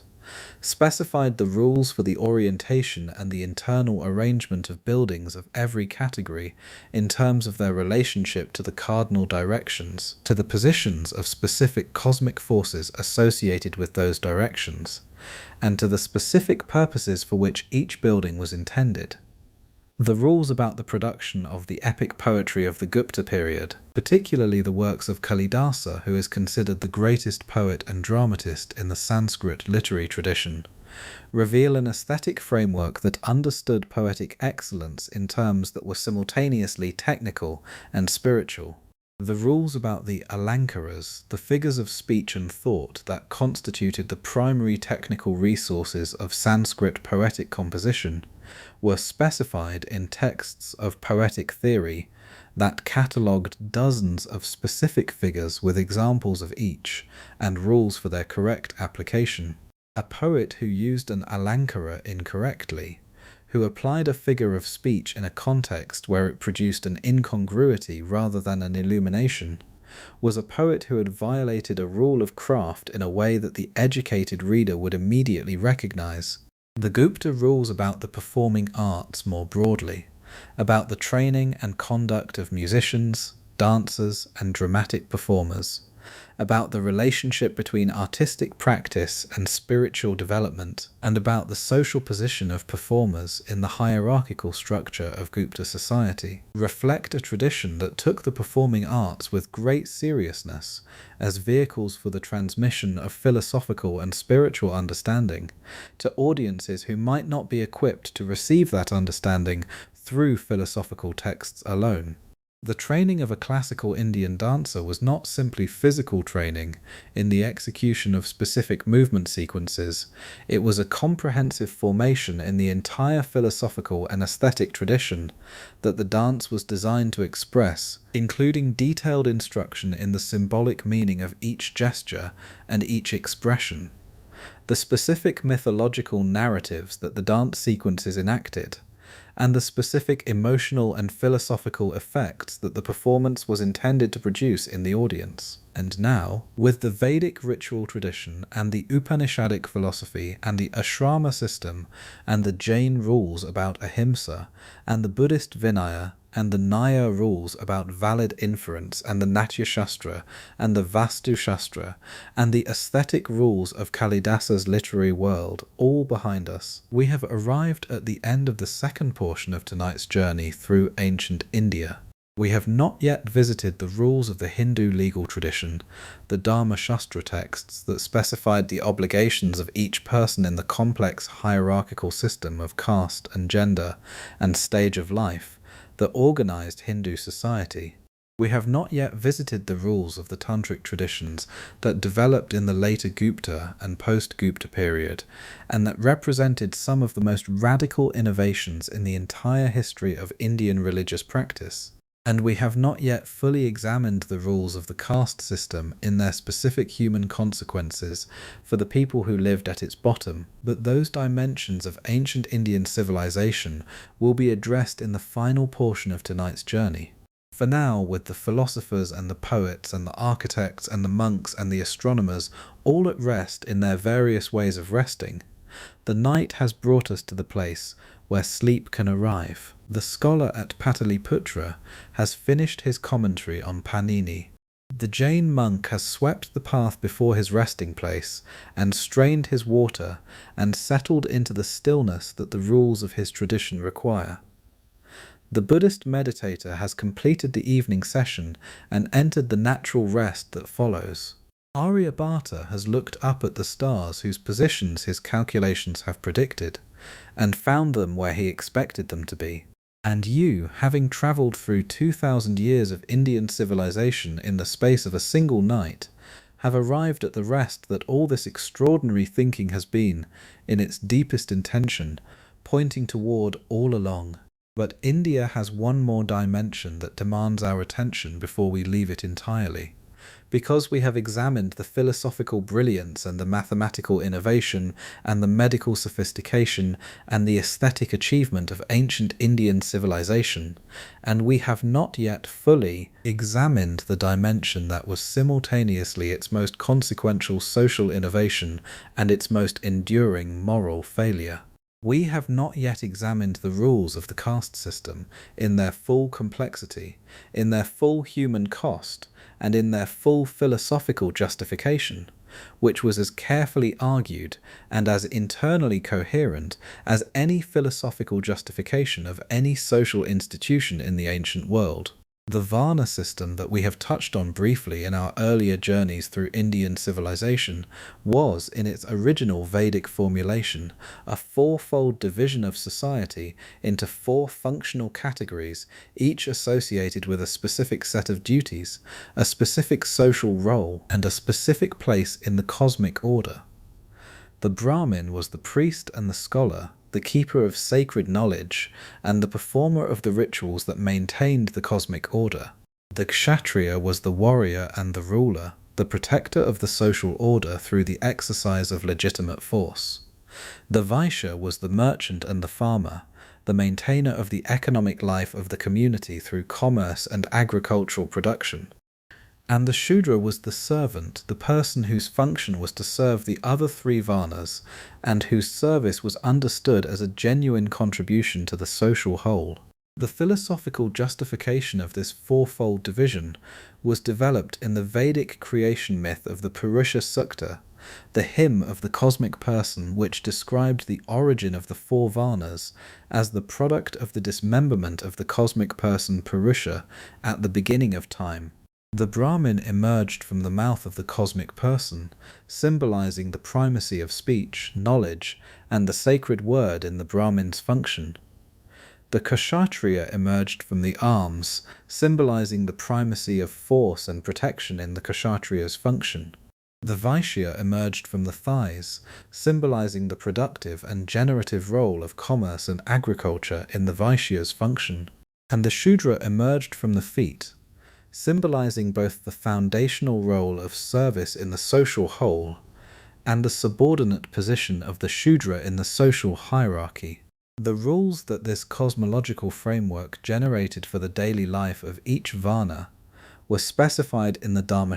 texts, the texts of sacred law that attempted to specify the obligations of each person in the hierarchical structure of Hindu society with the same comprehensive precision that the Arthashastra applied to the obligations of political governance. The most important of these texts, the Manu Smriti, or Laws of Manu, covered the obligations of each Varna in their relationships with each other, the rules about marriage within and between Varnas, the rules about the inheritance of property, the rules about the performance of ritual obligations, the rules about food and the conditions under which members of different Varnas could eat together, and the rules about the specific occupations that were appropriate and inappropriate for each Varna. The rules about the purity of food and the conditions under which food prepared by members of one Varna could be consumed by members of another were among the most practically consequential in daily life and among the most elaborately specified in the Dhamma texts. The principle was that higher Varna members should not consume food prepared by lower Varna members, because the ritual purity of the food was understood as dependent on the ritual purity of the person who prepared it, and that purity was understood as varying by Varna. A Brahmin who consumed food prepared by a Shudra was understood to have incurred a specific ritual contamination that required specific purification procedures before the Brahmin could perform his ritual functions. The rules about what categories of food were affected by the preparer's Varna, which categories required more strict observance of the purity rules, and which permitted more relaxed interpretation, and what the specific purification procedures were for different categories of contamination, were worked out in considerable detail in the Dharmashastra commentarial tradition. The rules about inter-Varna marriage were among the most socially consequential in the entire system, because they governed the reproduction of the social hierarchy across generations. The ideal marriage was the marriage within the same Varna, the Savarna marriage that maintained the purity of Varna identity across generations. The rules about hypogamy, the marriage of a woman to a man of a higher Varna, and hypogamy, the marriage of a woman to a man of a lower Varna, were specified with considerable care, with hypogamy being permitted in certain circumstances, and generating specific obligations for the offspring of such unions, while hypogamy was treated as a more serious violation that generated more problematic offspring categories. The specific categories of offspring generated by marriages between members of different Varnas were classified in elaborate detail in the Dhamma texts, with different names and different social positions assigned to the offspring of different Varna combinations. The Anulama marriages, in which a man of higher Varna married a woman of lower Varna, generated offspring who occupied positions in the social hierarchy that were between the positions of their parents, inheriting some but not all of the social status of the higher Varna parent. The Pratiloma marriages, in which a woman of higher Varna married a man of lower Varna, were treated as more seriously deviant and generated offspring who were assigned to positions below the lowest of their parents' Varnas, in categories that the Dhamma texts treated as outside the normal social order. The elaboration of the Varna system into the Jati system, the system of hundreds and eventually thousands of hereditary occupational groups that constituted the practical reality of caste in most of Indian history, was a development that occurred over several centuries as the original fourfold division was applied to the actual diversity of occupational specialization in Indian society. Each jati was a group of people who practiced the same hereditary occupation, who married within the group, who ate together and with members of specific other jatis, but not with members of jatis of different ritual status,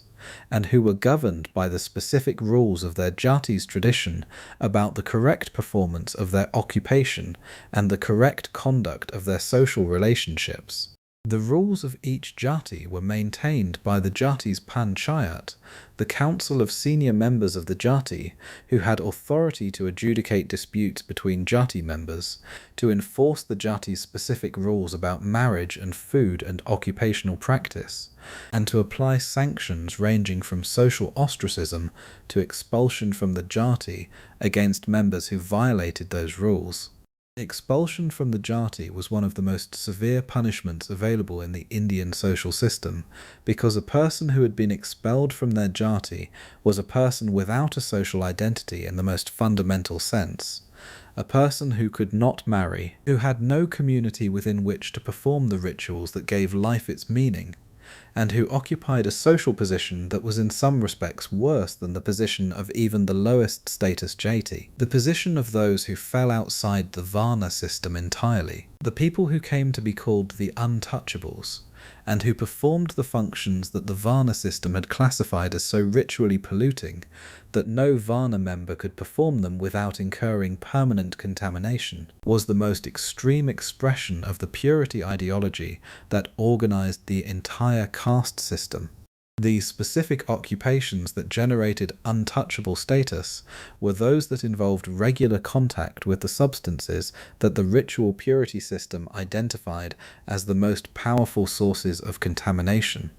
Contact with human corpses and the bodily substances produced at death, contact with human and animal excrement in the management of sewage and waste, contact with animal carcasses in the work of leather production, contact with substances associated with birth in the work of midwifery. The rules about the untouchables in the Dharmasastra texts specified that they could not use the same wells as caste Hindus, could not walk on the same paths, could not enter the same temples, could not eat from the same vessels, could not wear the same categories of clothing, and were required in some times and places to announce their presence by specific sounds so that caste Hindus could avoid accidental contamination through proximity. The specific distances that had to be maintained between an untouchable and a caste Hindu, the specific circumstances under which shadow contact was itself considered contaminating, and the specific purification procedures required after unavoidable contact with an untouchable, were specified in detail that varied by region and by period, but that consistently treated the untouchable as the most powerful source of ritual pollution available in ordinary social life. The human experience of untouchability across the centuries during which the rules were enforced, and the many centuries during which they are still enforced in many parts of India despite legal prohibition, was an experience of systematic dehumanization that produced suffering whose scale and whose duration have few parallels in the history of social institutions. The intellectual sophistication of the philosophical tradition that produced these rules, the mathematical genius of Aryabhata, and the medical insight of the Charaka Samhita, and the philosophical depth of the Upanishads, and the poetic achievement of Kalidasa existed simultaneously with the rules that condemned tens of millions of human beings to lives of enforced degradation because of the family into which they had been born.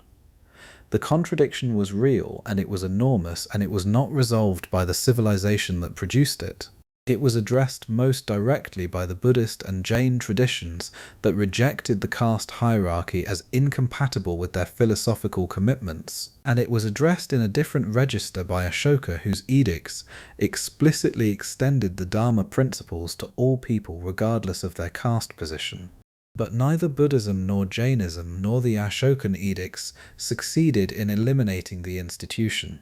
and the rules of untouchability persisted in India long after every other aspect of the ancient Indian world that we have been examining had been transformed beyond recognition. The rules about the Dhammasastra tradition's treatment of women reveal a social system that was, in its formal specification, organized around a comprehensive set of restrictions on female autonomy that were justified through the same theoretical frameworks that justified the caste hierarchy. The Manusmriti's rules about women specified that a woman was to be under the protection of her father in childhood, her husband in marriage, and her sons in widowhood, and that she was never to exercise independent authority over her own affairs. The rules about the proper conduct of a wife specified that she was to treat her husband as a god regardless of his character or his conduct, to serve him with complete devotion, to subordinate every aspect of her own preferences and desires to his, and to maintain the specific practices of wifely virtue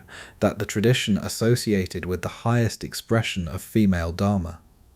The rules about the treatment of widows in the Dhammasastra tradition were among the most restrictive and most socially consequential for women's lives. A widow was a woman whose status had been defined entirely by her relationship to her husband,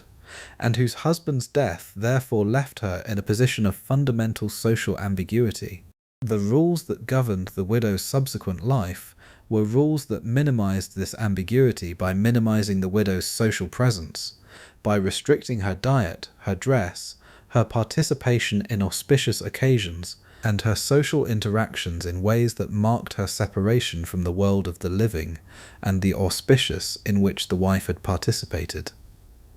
The most extreme expression of the Dhammasastra tradition's approach to widowhood was the practice of sati, the self-immolation of the widow on her husband's funeral pyre, which was presented in certain texts as the highest expression of wifely devotion, and which was practiced in specific regions and periods of Indian history as the ultimate performance of female dharmic virtue. The rules about property and inheritance in the Dhammasastra tradition were organized around a theory of family property that had some similarities to the Chinese Confucian theory we examined earlier, but that had specific characteristics reflecting the specific structure of the Hindu joint family system. Property in the Hindu legal tradition was understood as belonging to the joint family as a continuous entity, rather than to the individual members of the family in their individual capacity, and the rules about who could inherit, in what proportions, and under what conditions were rules about the management of the family as a property-holding unit across generations, rather than rules about the individual rights of specific family members. The rules about the tantric traditions that developed in the post-Gupta period represent one of the most radical departures from the mainstream of Brahminical Hindu orthodoxy that the Indian philosophical world produced, and they deserve examination because they reveal the capacity of the Indian philosophical tradition for genuine innovation and genuine challenge to established rules, even within a framework that superficially appeared to confirm those rules. The Tantric traditions, which developed across both Hindu and Buddhist contexts, and which produced a vast literature of ritual texts, philosophical commentaries, and meditative practices, were organized around the principle that the path to liberation could run through the world rather than away from it, that the specific substances and experiences and relationships that the purity-based orthodoxy had declared impure and to be avoided were in fact potential vehicles for the most direct access to the ultimate reality that liberation required. The rules of the Tantric tradition were therefore in many cases deliberately inverse rules. Rules that prescribed the very substances and activities that the orthodox rules prohibited.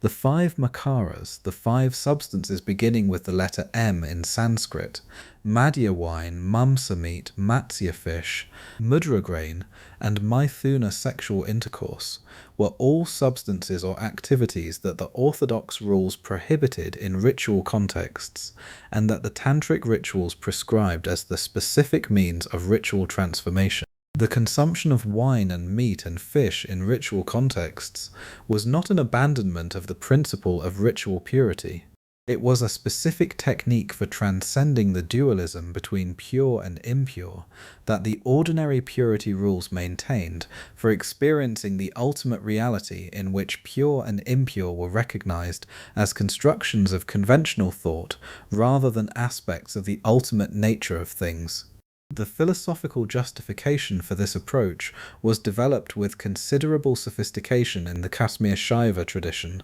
one of the most intellectually accomplished of the tantric schools, whose philosophers developed a comprehensive account of consciousness and its relationship to the world that understood liberation not as the cessation of engagement with the world, but as the recognition of the world as a spontaneous expression of the same consciousness that was being sought. The rules of Kashmir Shaiva philosophical practice were rules about the recognition of this identity in every aspect of experience, including the aspects that conventional spirituality had designated as obstacles to liberation and had prescribed avoidance of. The rules about the specific meditative practices of the tantric traditions were specified in technical detail in the texts of each tradition, and required a level of preparatory practice and a quality of relationship with a qualified teacher that made genuine tantric practice considerably less accessible than the popular image of tantra, as spiritual license would suggest. The practices were powerful in the specific sense that they were designed to produce rapid and deep psychological transformation, and the requirement for proper preparation and proper guidance before undertaking them was understood as a protection against the very real risk that the practices could produce psychological destabilization rather than liberation in a practitioner who was not adequately prepared. The rules about the guru-disciple relationship in the tantric traditions were among the most demanding in any spiritual tradition anywhere in the world, requiring a level of trust and a quality of surrender to the teacher's guidance that was understood as the necessary condition for the transmission of the teaching to be effective. The guru in the tantric tradition was not simply a teacher who provided instruction in techniques. The guru was understood as the embodiment of the tradition's realization, the living demonstration that the path the tradition prescribed actually led to the destination it promised, and the transmission that occurred in the guru-disciple relationship was understood as a transmission of that realization itself, rather than simply of the techniques through which it could be approached. The rules about the management of the Gupta Empire's declining years, and the rules that the successor states developed in the post-Gupta period, reveal a civilization that was attempting to maintain the achievements of its golden age under conditions of increasing political fragmentation and external pressure. The invasions of the Huna peoples from Central Asia beginning in the mid-5th century of our era disrupted the political stability that the Gupta Golden Age had depended on, and the progressive fragmentation of the Gupta Empire into competing regional kingdoms in the late 5th and 6th centuries produced a political landscape that was considerably more complex and considerably less stable than the unified imperial order of the Gupta peak. The rules that the regional kingdoms of the post-Gupta period developed for the governance of their smaller and more intensely contested territories reflected the same combination of the Arthashastra's pragmatic political realism with the Dhammasastra's framework of royal obligation that had characterized the Gupta imperial tradition. The specific innovations of the post-Gupta period in the rules of governance were primarily in the direction of greater decentralization, with the development of the feudal land grant system that transferred administrative and fiscal authority to regional lords in exchange for military service, and in the direction of greater integration of temple institutions into the political economy, with the development of temple towns whose economic and cultural life was organized around the great temple complexes that the regional kings built as expressions of their piety and their power. The rules about the Devadasi system that developed in the post-Gupta temple economy are among the most complex and most contested in the entire history of Indian social institutions. The Devadasis were women who were dedicated to the service of a specific temple deity, who were trained in the classical dance and music traditions that the temples maintained, who performed ritual dances for the deity in the temple's daily ceremonial program, and whose social status was defined by their relationship to the deity in a way that placed them outside the ordinary social categories of wife and widow and unmarried girl. The rules that governed the Devadasi's life covered her training, her ritual functions, her relationship to the temple's economic resources, her social interactions with the lay community, and the specific practices of her tradition that connected her artistic performance to its spiritual dimensions. The rules about the transmission of classical music in ancient India reveal a tradition that understood musical knowledge as a form of sacred knowledge, requiring the same quality of relationship between teacher and student that the transmission of philosophical knowledge required. The rules of the Guru-Shishya tradition in music specified that the student was to devote years to the study of the basics of the tradition before being entrusted with the more advanced knowledge that the tradition contained, that the student was to learn by hearing and imitating rather than by reading notation, that the student was to treat the musical knowledge received as a sacred trust that could only be transmitted with the same care and the same quality of relationship that had characterized its reception, and that the student was never to perform in public a composition or a style that had not been authorized by the teacher's transmission. The mathematical sophistication of the ancient Indian musical tradition reveals a civilization that had developed a theory of sound, and its mathematical structure that was as systematic as any other area of Indian intellectual achievement. The rules about the relationships between the notes of the scale, the specific intervals that were permitted and prohibited in the melodic movements of different ragas, the specific rhythmic cycles that governed the temporal organization of musical performance, and the specific ways in which the mathematical structure of the music related to its emotional and philosophical content were specified in theoretical texts that had been developing since at least the time of the Natyastra, and that continued to develop in considerable sophistication through the post-Gupta period. The rules about the raga, the specific melodic framework that governed the composition and improvisation of classical Indian music, were rules that specified not just the notes of the scale available in a given raga, and the specific intervals that were characteristic of its movements, but the specific emotional quality, the rasa, that the raga was designed to evoke, the specific time of day or season at which it was appropriately performed, the specific associations with specific deities or mythological narratives that gave the raga its specific spiritual character, and the specific rules about ornamentation and improvisation that defined the space within which the performer's creativity could operate. A raga was not simply a scale or a mode. It was a comprehensive specification of a specific musical world, with its own rules about what was possible and what was not,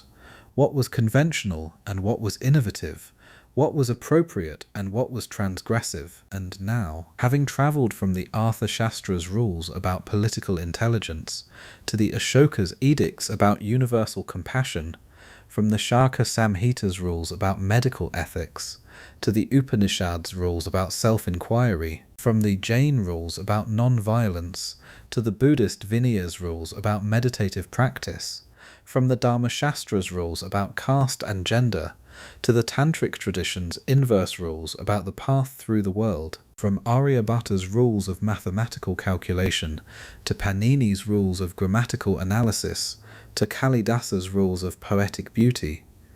We have arrived at the end of tonight's journey through ancient India. What connects all of these extraordinary rules across all of these traditions and all of these centuries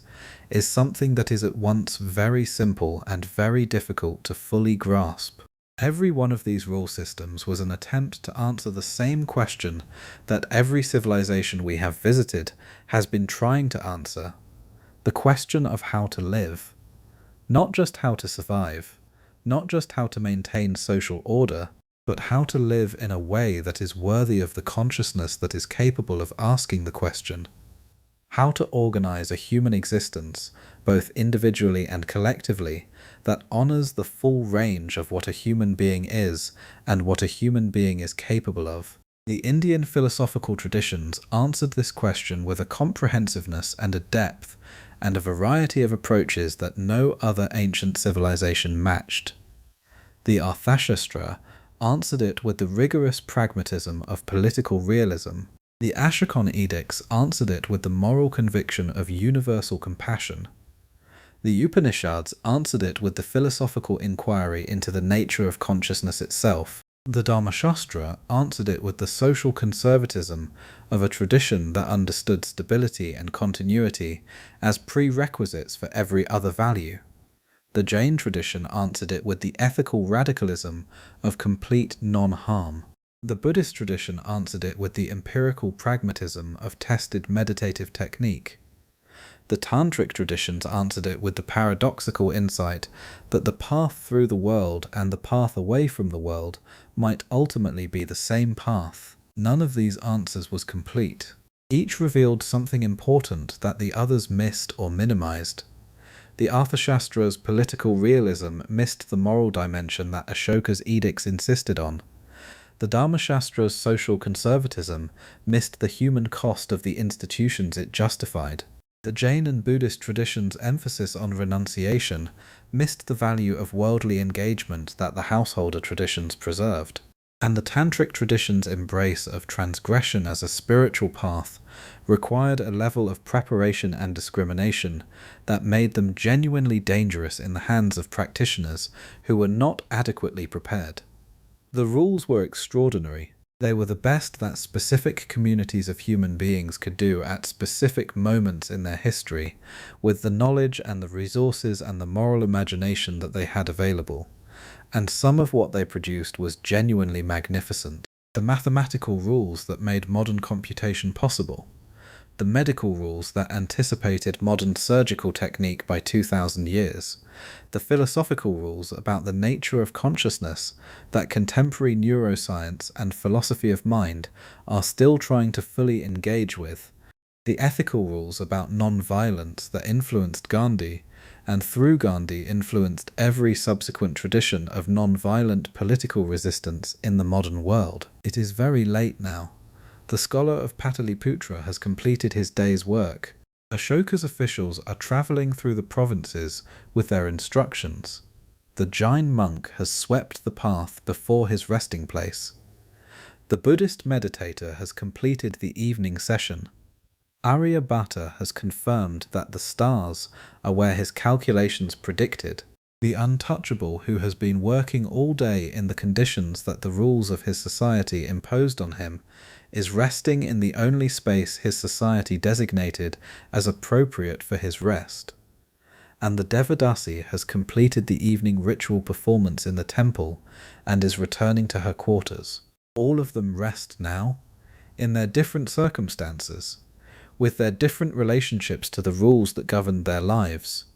Some of them were served by those rules in ways that allowed them to develop and express their full human potential. Some of them were constrained by those rules in ways that denied them the possibility of the full human life that the philosophical tradition simultaneously affirmed as the highest value. The contradiction was not resolved. It was lived by millions of people across thousands of years, in all its complexity and all its human cost. And underneath all of it, underneath the Arthashastra and the Upanishads and the Charaka Samhita and the Vinaya and the caste rules and the ragas and the temple architecture and the mathematical innovations, was the same fundamental human project that we have found in every civilization we have visited. The project of creating the conditions under which life is worth living, not just survivable, worth living. The Indian philosophical traditions gave that project more sustained attention, more systematic analysis, and more genuine philosophical depth than any other ancient civilization. Their answers were imperfect, sometimes deeply unjust, and permanently consequential for the world we live in today. The rules were strange. They were human. They were the most serious thing that one of the greatest civilizations in human history produced. And the rest they pointed toward, the rest at the end of the path that all of them in their different ways were describing, is the rest that is available to you now. But India has one more dimension that demands our attention before we leave it entirely, because we have examined the philosophical brilliance and the mathematical innovation and the medical sophistication and the aesthetic achievement and the caste system in its full moral complexity, and we have not yet examined the dimension of ancient Indian civilization that connected it to the rest of the world in ways that shaped every subsequent civilization that came into contact with it.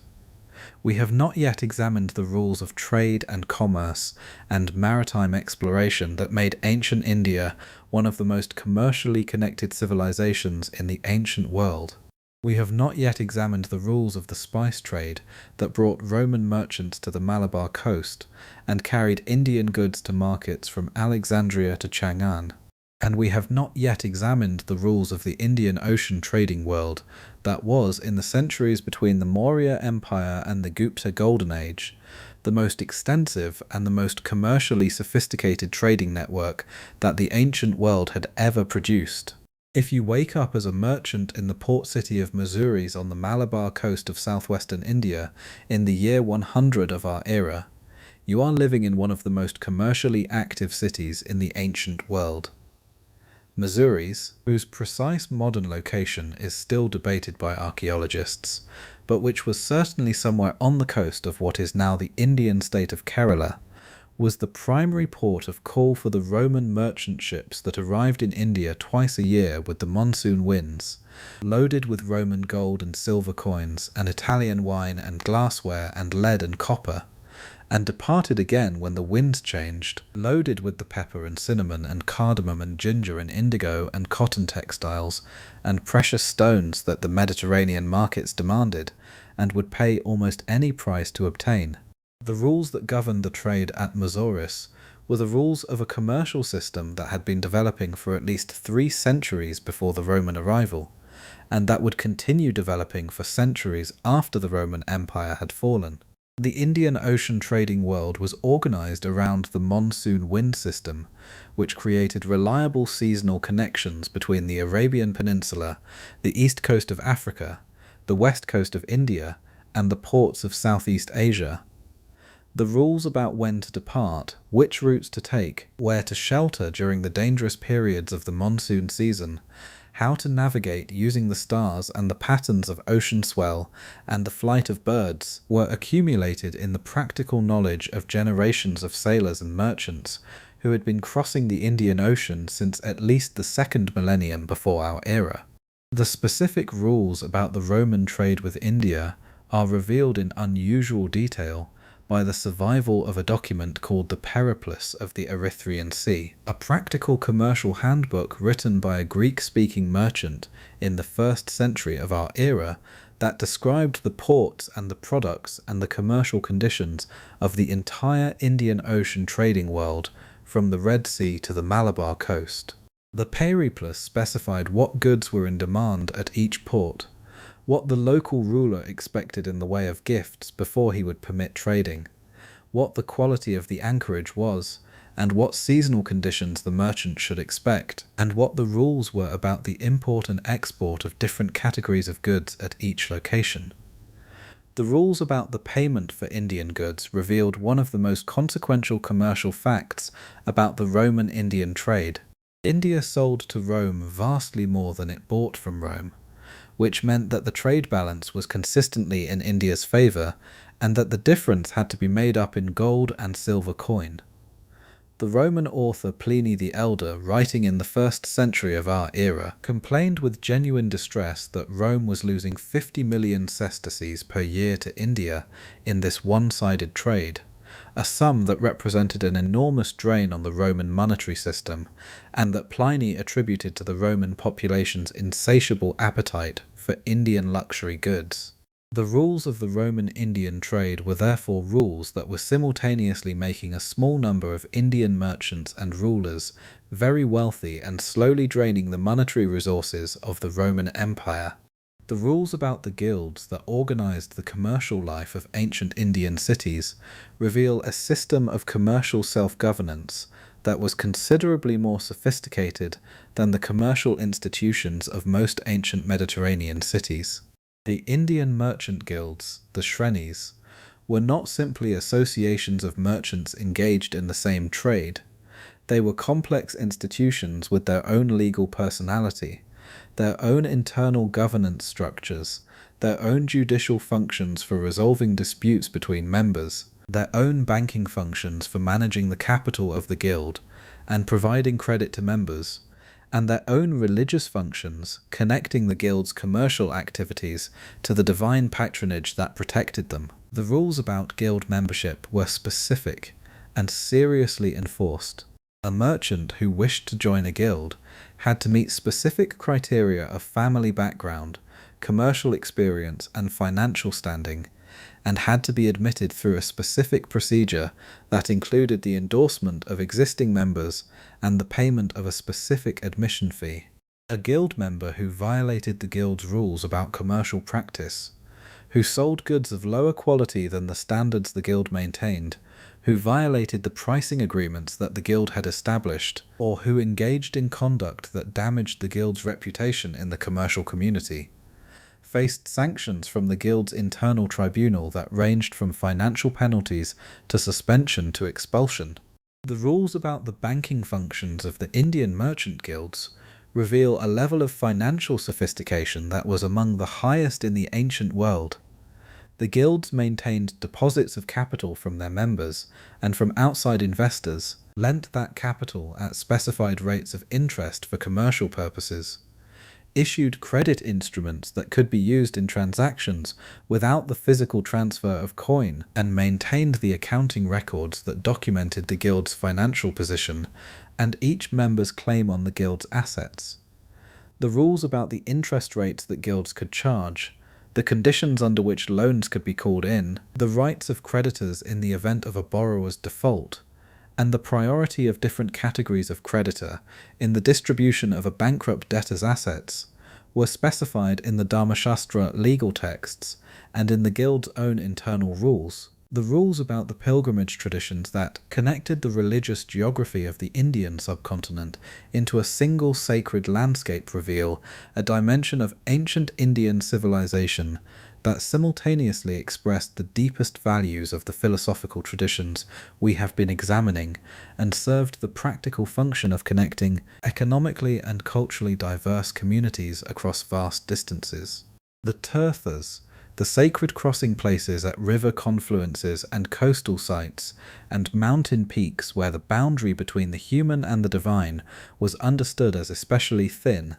were connected by pilgrimage routes that were among the most extensively travelled roads in the ancient world. The rules about pilgrimage, about the specific preparations required before undertaking a pilgrimage, the specific practices required at each sacred site, the specific obligations toward fellow pilgrims encountered on the road, and the specific benefits that the completion of specific pilgrimages was understood to confer, were specified in the Puranic texts and in the local traditions of each sacred site.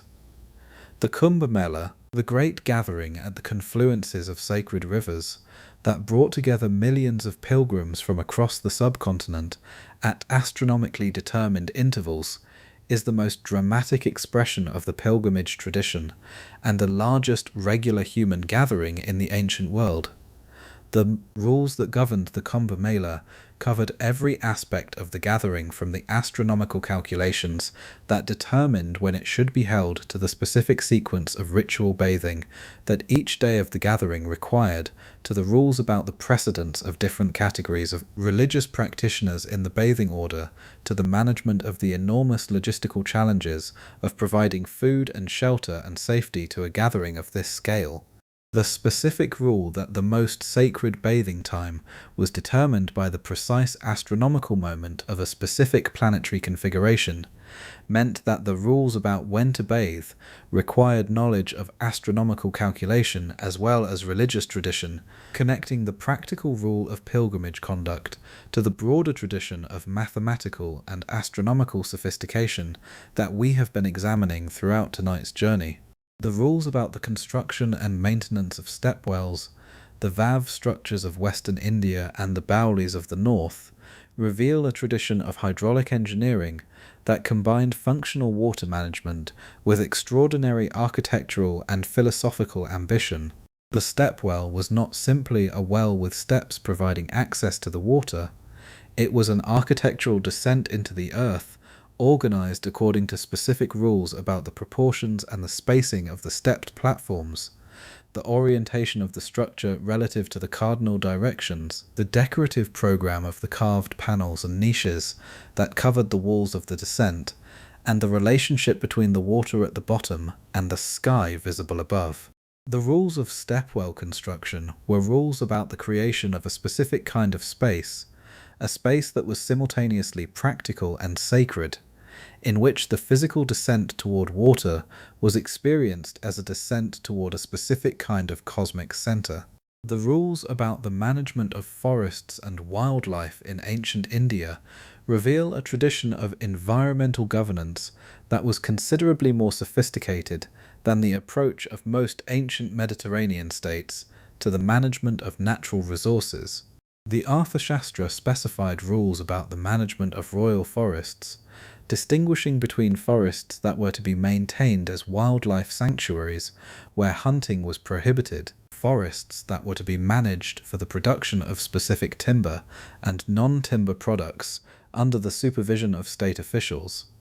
and forests that were to be cleared for agricultural expansion under rules that specified the proper procedures for the transition from forest to farmland. The specific rules about which species of trees were to be protected, which could be harvested under regulated conditions, and which were available for unrestricted use reflected a pragmatic understanding of the different values that different forest resources provided to the state economy. The Buddhist tradition's rules about the protection of specific categories of animals and plants reveal a different framework for the management of the natural world, one organized around the ethical principle of non-harm rather than the economic principle of sustainable resource management. The Buddha's specification that monks were not to dig in the earth or cut green plants, because both earth and green plants were understood as capable of sensation and therefore capable of suffering, produced a tradition of environmental sensitivity that influenced the management of monastery gardens and the agricultural practices of Buddhist communities in ways that were practically distinctive from the mainstream Hindu and Jain approaches. The rules about the healing of animals in ancient India reveal a dimension of the Ayurvedic tradition that is often overlooked in discussions focused on its human medical applications. Ashoka's edicts specified that medical facilities for both humans and animals were to be established throughout his empire, and that specific medicinal plants were to be cultivated along the roads for the use of both human and animal travellers. The rules about the treatment of horses and elephants in the Arthashastra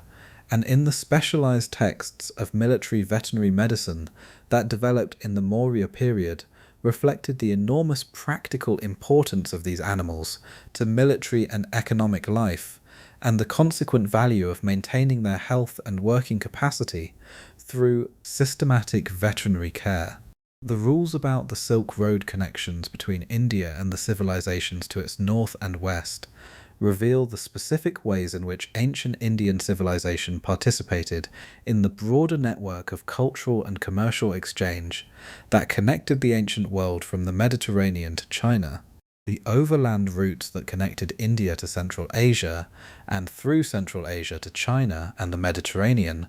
were not simply commercial channels for the movement of goods. They were channels for the movement of religious teachers, of philosophical texts, of artistic traditions, and of the specific ideas and practices that each civilization had developed, and that the others found valuable enough to adopt and adapt. The spread of Buddhism from India to Central Asia, and from Central Asia to China, along the Silk Road routes, was one of the most consequential cultural transmissions in human history, producing the Chinese Buddhist traditions that would eventually become the dominant form of Buddhism in East Asia, and that would carry Indian philosophical and artistic traditions to Korea, Japan, Vietnam, and eventually the entire civilized world. The rules that governed the Buddhist monastic institutions that established themselves along the Silk Road routes, the rules about the hospitality they were required to offer to travelers, the rules about the teaching they were required to make available to students who came to them, and the rules about the translation of Buddhist texts into the languages of the communities they served, were the rules that made the Buddhist transmission possible at the scale and the speed at which it actually occurred. The rules about the Nalanda University, the great Buddhist monastic university that flourished from approximately the 5th to the 12th century of our era in what is now the Indian state of Bihar, represent the most ambitious institutional expression of the Indian commitment to learning and the most consequential center of cross-cultural intellectual exchange in the pre-modern world. Nalanda at its height accommodated thousands of students and hundreds of teachers in a complex of monasteries, libraries, and lecture halls, organized according to specific rules about admission, curriculum, residential life, and the conduct of intellectual debate. The rules about admission to Nalanda specified that candidates were to be examined by a senior scholar at the gate who would pose specific questions about the Buddhist philosophical tradition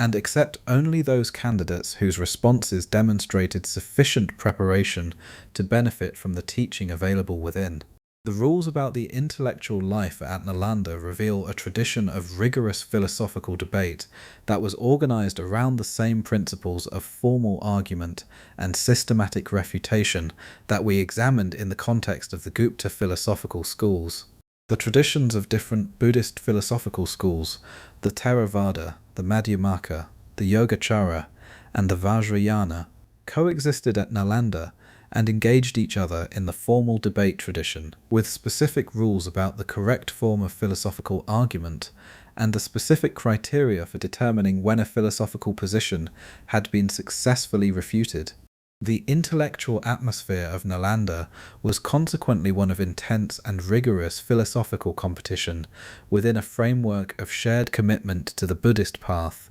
and shared respect for the tradition of systematic inquiry that the Buddha himself had endorsed. The Chinese Buddhist pilgrim Xuanzang, who visited Nalanda in the 7th century of our era, and whose detailed account of his journey is one of our most important sources for the history of the Gupta and post-Gupta period, described the intellectual life of Nalanda with an admiration that was genuine and that reflected his awareness that he was encountering a tradition of philosophical sophistication that exceeded anything he had previously encountered. The rules that governed the daily life of the Nalanda community, as Xuanzang described them, covered the schedule of study and debate, the conduct of the communal meals, the management of the library and its extraordinary collection of texts, the organization of the teaching relationships between senior scholars and their students,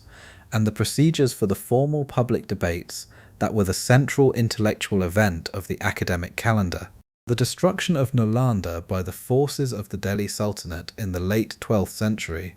was one of the most consequential acts of cultural erasure in the history of the Indian subcontinent, comparable in its immediate effects to the destruction of Carthage and in its long-term effects on the intellectual life of the civilization it devastated.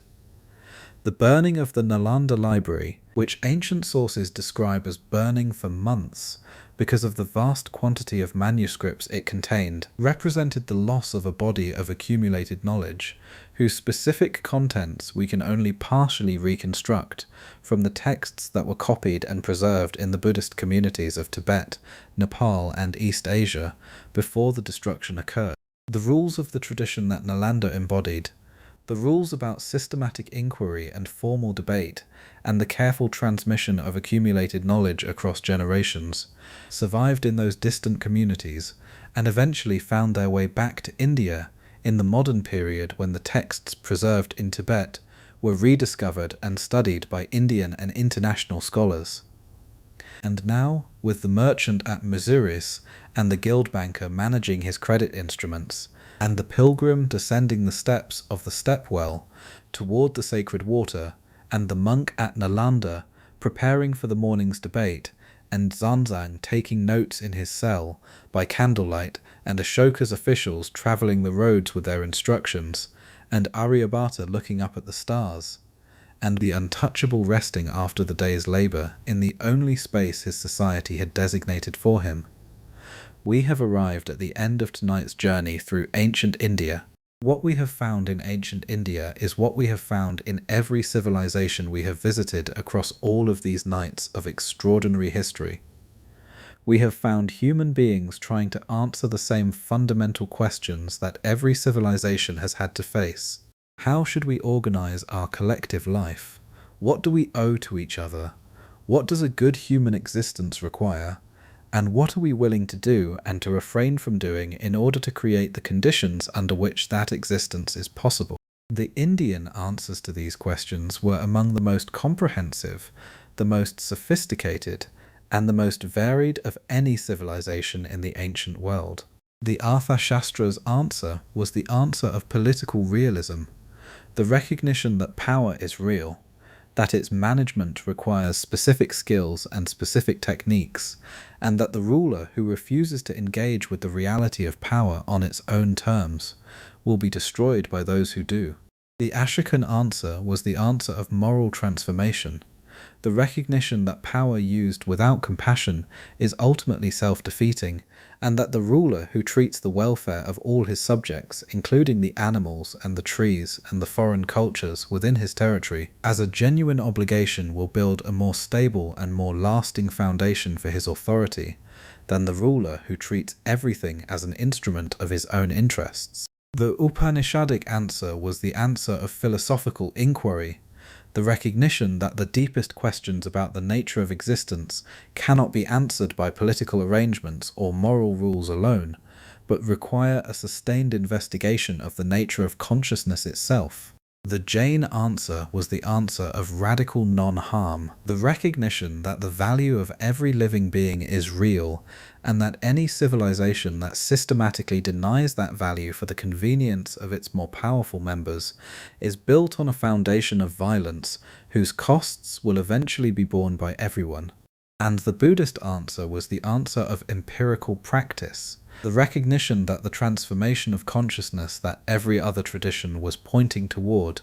is not a metaphysical event, but a practical achievement accessible to any human being who applies the right techniques with sufficient persistence and sufficient guidance. None of these answers was wrong.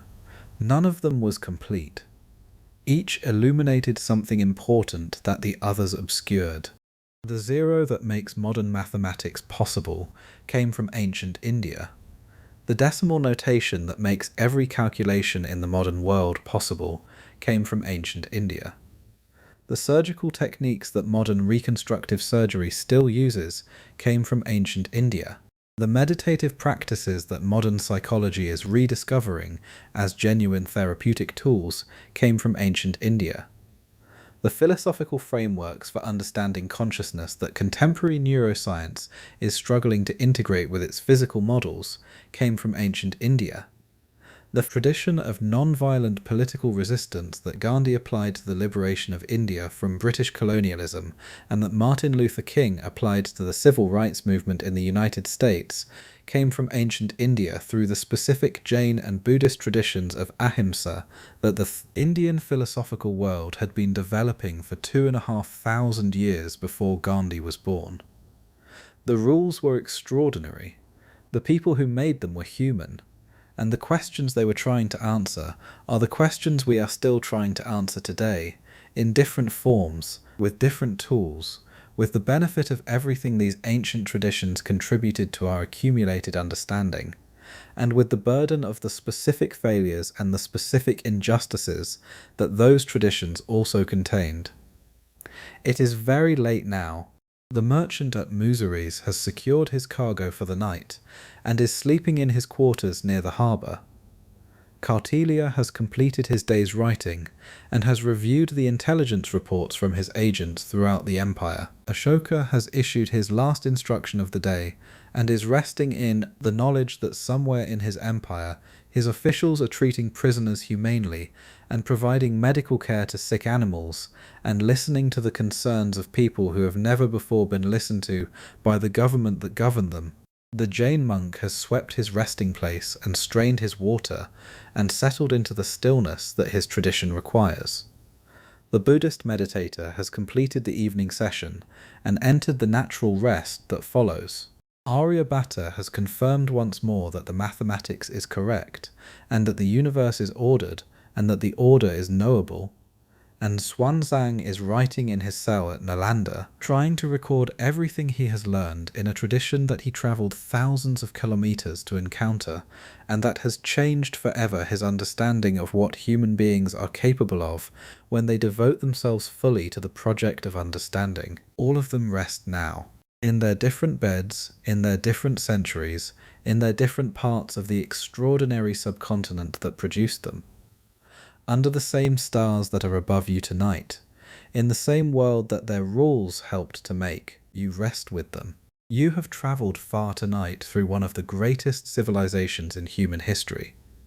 You have encountered the intelligence service of the Maurya Empire, and the compassion edicts of Ashoka, and the radical non-violence of the Jain monks, and the meditative precision of the Buddhist practitioners, and the mathematical genius of Aryabhata, and the poetic achievement of Kalidasa, and the philosophical depth of the Upanishads, and the terrible contradictions of the caste system, and the commercial sophistication of the Indian Ocean trade, and the intellectual magnificence of Nalanda. All of it is part of the inheritance of the world you live in. More than you probably know, more than the world usually acknowledges. And all of it, tonight, rests. Sleep well. Ancient India is quiet now. The questions will continue in the morning, but the rest has finally arrived. And it is deep, and it is real, and it is available to you now. Sleep well. Sleep deeply. The extraordinary rules of ancient India have finished for tonight. The sleep that all of them, in their different ways, were ultimately pointing toward, has arrived. But India has one final dimension that we have not yet examined, and it is perhaps the most consequential of all for understanding what ancient India actually was, and what it actually contributed to the world that came after it.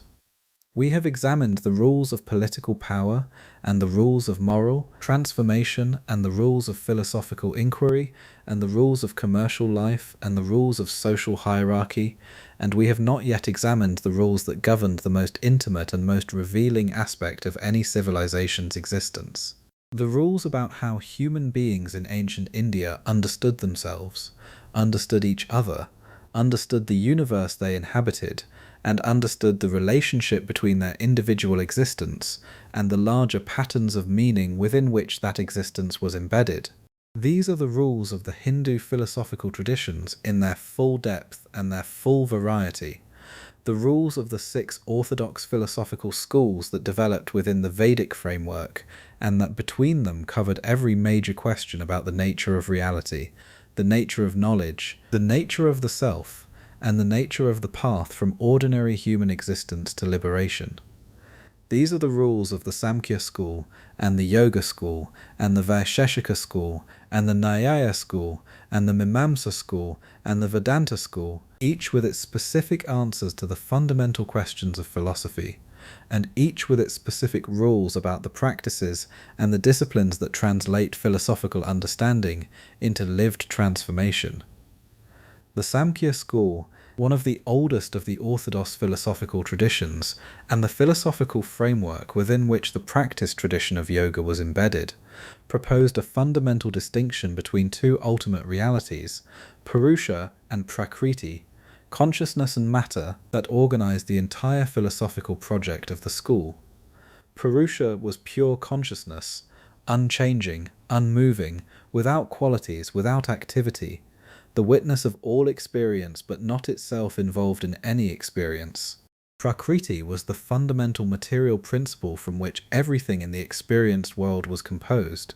including not just the physical objects of the external world, but also the internal objects of the mind, the thoughts and emotions and perceptions and mental states that the ordinary person mistakenly identified with the self. The rules of the Samkhya analysis of experience were rules about how to distinguish between what was actually happening in any moment of experience and the mistaken identifications that ordinary consciousness projected onto that happening. The ordinary person looked at a sunset and said, "I see a beautiful sunset," and experienced the pleasure of that perception as his own pleasure,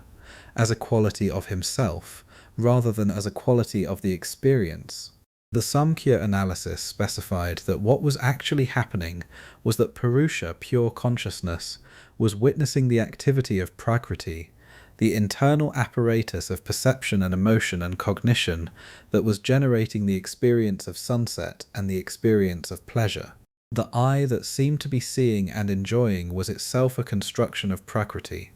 a specific formation of material substance that the light of Purusha illuminated, and that mistakenly reflected that illumination back as if the light were its own. The liberation that Samkhya offered was the liberation of Purusha from its apparent entanglement with Prakriti, the recognition that the pure consciousness that was the actual self had never actually been involved in the activity of Prakriti, that the apparent experience of suffering and desire and confusion was always an appearance rather than a reality, and that the recognition of this fact was itself sufficient to dissolve the apparent bondage. The rules of Samkhya philosophical practice were therefore rules about the systematic analysis of every dimension of experience to distinguish the witness from what was witnessed, to identify every category of pracritic activity correctly as pracritic rather than as belonging to the true self, until the recognition of Purusha's actual nature as pure unchanging witnessing consciousness became stable and permanent. The yoga tradition that developed within the Samkhya framework, and that was most completely systematized by Patanjali in his Yoga Sutras, which are dated variously between the 2nd century before our era and the 4th century of our era, specified the practical rules for the transformation of ordinary consciousness into the liberated consciousness that the Samkhya analysis identified as the goal of human existence. The 8 limbs of Patanjali's system, the Ashtanga Yoga, were 8 progressively deeper levels of practice, each with its own specific rules, and each representing a deeper engagement with the project of purifying and stabilizing the consciousness that the Samkhya analysis had described. The first limb, Yama, covered the 5 ethical restraints that the practitioner was to observe in all his relationships with the external world. Non-violence in thought, speech and action, truthfulness in all communications, non-stealing, understood broadly as the non-appropriation of anything that had not been freely given, celibacy or the conservation of vital energy,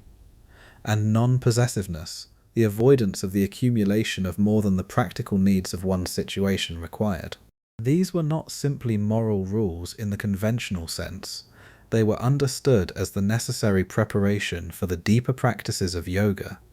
because a practitioner whose relationships with the external world were compromised by violence, or deception, or theft, or sexual dissipation, or the anxiety of excessive possession, was a practitioner whose mental energy was constantly being diverted from the work of internal inquiry into the management of the consequences of his external conduct. The second limb, niyama, covered the 5 personal observances that the practitioner was to maintain in his relationship with himself. Purity of body and mind through specific hygiene and dietary practices. Contentment with whatever circumstances arose, rather than the pursuit of circumstances different from those actually present. Austerity, the capacity to endure physical discomfort without complaint as a training in mental stability. Self-study, the systematic study of the texts that described the nature of the self and the path to liberation. And surrender to the divine, the cultivation of the specific mental quality of offering all action and its fruit to the larger reality of which the individual existence was a part. The third limb, asana, covered the specific physical postures that were the most immediately recognizable feature of the yoga tradition for modern Western practitioners, though Patanjali himself devoted only 3 sutras to asana compared to the many sutras he devoted to the more advanced practices of the system. The rules about asana in Patanjali's system specified that the posture should be steady and comfortable, a description that is considerably more modest than the elaborate physical demands of the modern yoga tradition, and that the purpose of asana was not the development of physical flexibility or strength as ends in themselves, but the training of the body to remain still for extended periods of meditation, without creating physical discomfort that would distract the practitioner from the internal work. The fourth limb, pranayama, covered the specific techniques of breath regulation that the yoga tradition understood as the primary mechanism for managing the relationship between the physical and mental dimensions of experience. The rules about pranayama specified specific ratios of inhalation, retention, and exhalation, specific physical postures appropriate to specific pranayama techniques, specific effects that specific techniques were designed to produce in the practitioner's state of consciousness, and specific warnings about the dangers of attempting advanced pranayama practices without the guidance of a qualified teacher.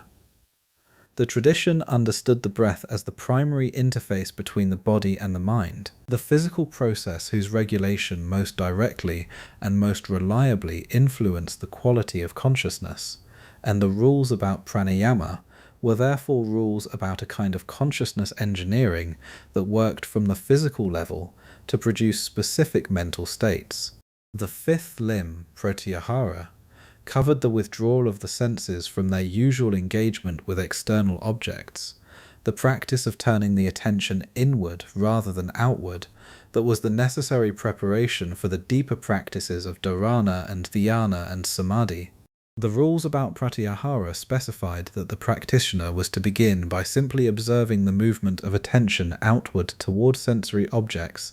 and practicing the gentle but consistent withdrawal of that attention back to an internal focus, without forcing or suppressing the sensory engagement, but simply redirecting the attention in the way that a tortoise withdraws its limbs into its shell, not by force, but by the natural movement of a creature whose natural home is inside rather than outside. The sixth limb, dharana, covered the specific practice of concentration, the sustained holding of attention on a single object, without allowing the attention to waver or wander. The rules about dharana specified that the object of concentration could be a specific geometric form, a specific point in the body, a specific image of a deity, a specific philosophical concept, or the practice of attention itself, but that whatever object was chosen, the rule was that the attention was to be held on that object continuously for a specified period without interruption. The development of this capacity for sustained concentration was understood as the necessary foundation for the more advanced practices of dhyana and samadhi, because both of those practices required the practitioner to maintain a quality of attention that the untrained mind was simply incapable of sustaining. The seventh limb, dhyana, covered the practice of meditation in the specific sense of a continuous, uninterrupted flow of awareness toward the chosen object, a state in which the concentration that dharana had established deepened into a sustained receptivity in which the boundaries between the observer, the act of observing, and the observed object became progressively less distinct. The rules about dhyana specified the specific signs that indicated its successful establishment, the specific obstacles that the practitioner was likely to encounter, and the specific remedies for those obstacles, and the specific experiences that arose as the practice deepened that were to be neither grasped at nor rejected, but simply observed with the same equanimity that the practice was cultivating. The eighth limb, samadhi, covered the final stage of the practice, in which the meditation deepened into a state of complete absorption in which the ordinary sense of being a separate observer, observing an external object, dissolved completely into a direct knowing that was neither the knower nor the known in the ordinary sense, but something prior to and more fundamental than the duality between them. The rules about samadhi in Patanjali's system were rules about the specific stages of this absorption, from the initial stages in which the object of meditation was still present as a recognizable form, to the deeper stages in which the object dissolved into its essential nature, to the deepest stages in which even the most subtle sense of separate identity dissolved into the pure consciousness of Purusha that the Samkhya analysis had identified as the actual self. The rules of the Kashmir Shaiva tradition about the nature of this ultimate state were the most philosophically sophisticated expression of the yoga tradition's understanding of what liberation actually was, and why the rules of practice were the specific rules that they were. The Kashmir Shaiva philosophers, particularly Abhinavagupta, who worked in the 10th and 11th centuries of our era, and who is considered by many scholars to be the greatest philosopher produced by the Indian tradition, developed an account of consciousness and its relationship to the world that understood the ultimate reality not as the impersonal pure witness of the Samkhya Yoga tradition, but as the dynamic self-knowing awareness that recognized itself in every aspect of its own expression. The rules of Abhinavagupta's system were rules about the recognition of this self-knowing awareness in every dimension of experience, including the dimensions that the ordinary spiritual practitioner was trained to regard as obstacles to liberation. The rules specified that liberation was not the achievement of a special state different from ordinary experience, but the recognition of what ordinary experience actually was when seen without the veil of the ignorance that caused it to appear as something other than the self-expression of pure awareness. The practices that Abhinavagupta described were therefore not practices for achieving a state that was not yet present, but practices for removing the obscurations that prevented the recognition of what was always already the case. The rules about the specific practices of recognition in Abhinavagupta's tradition, the Pratyabhijna practices, whose name means recognition,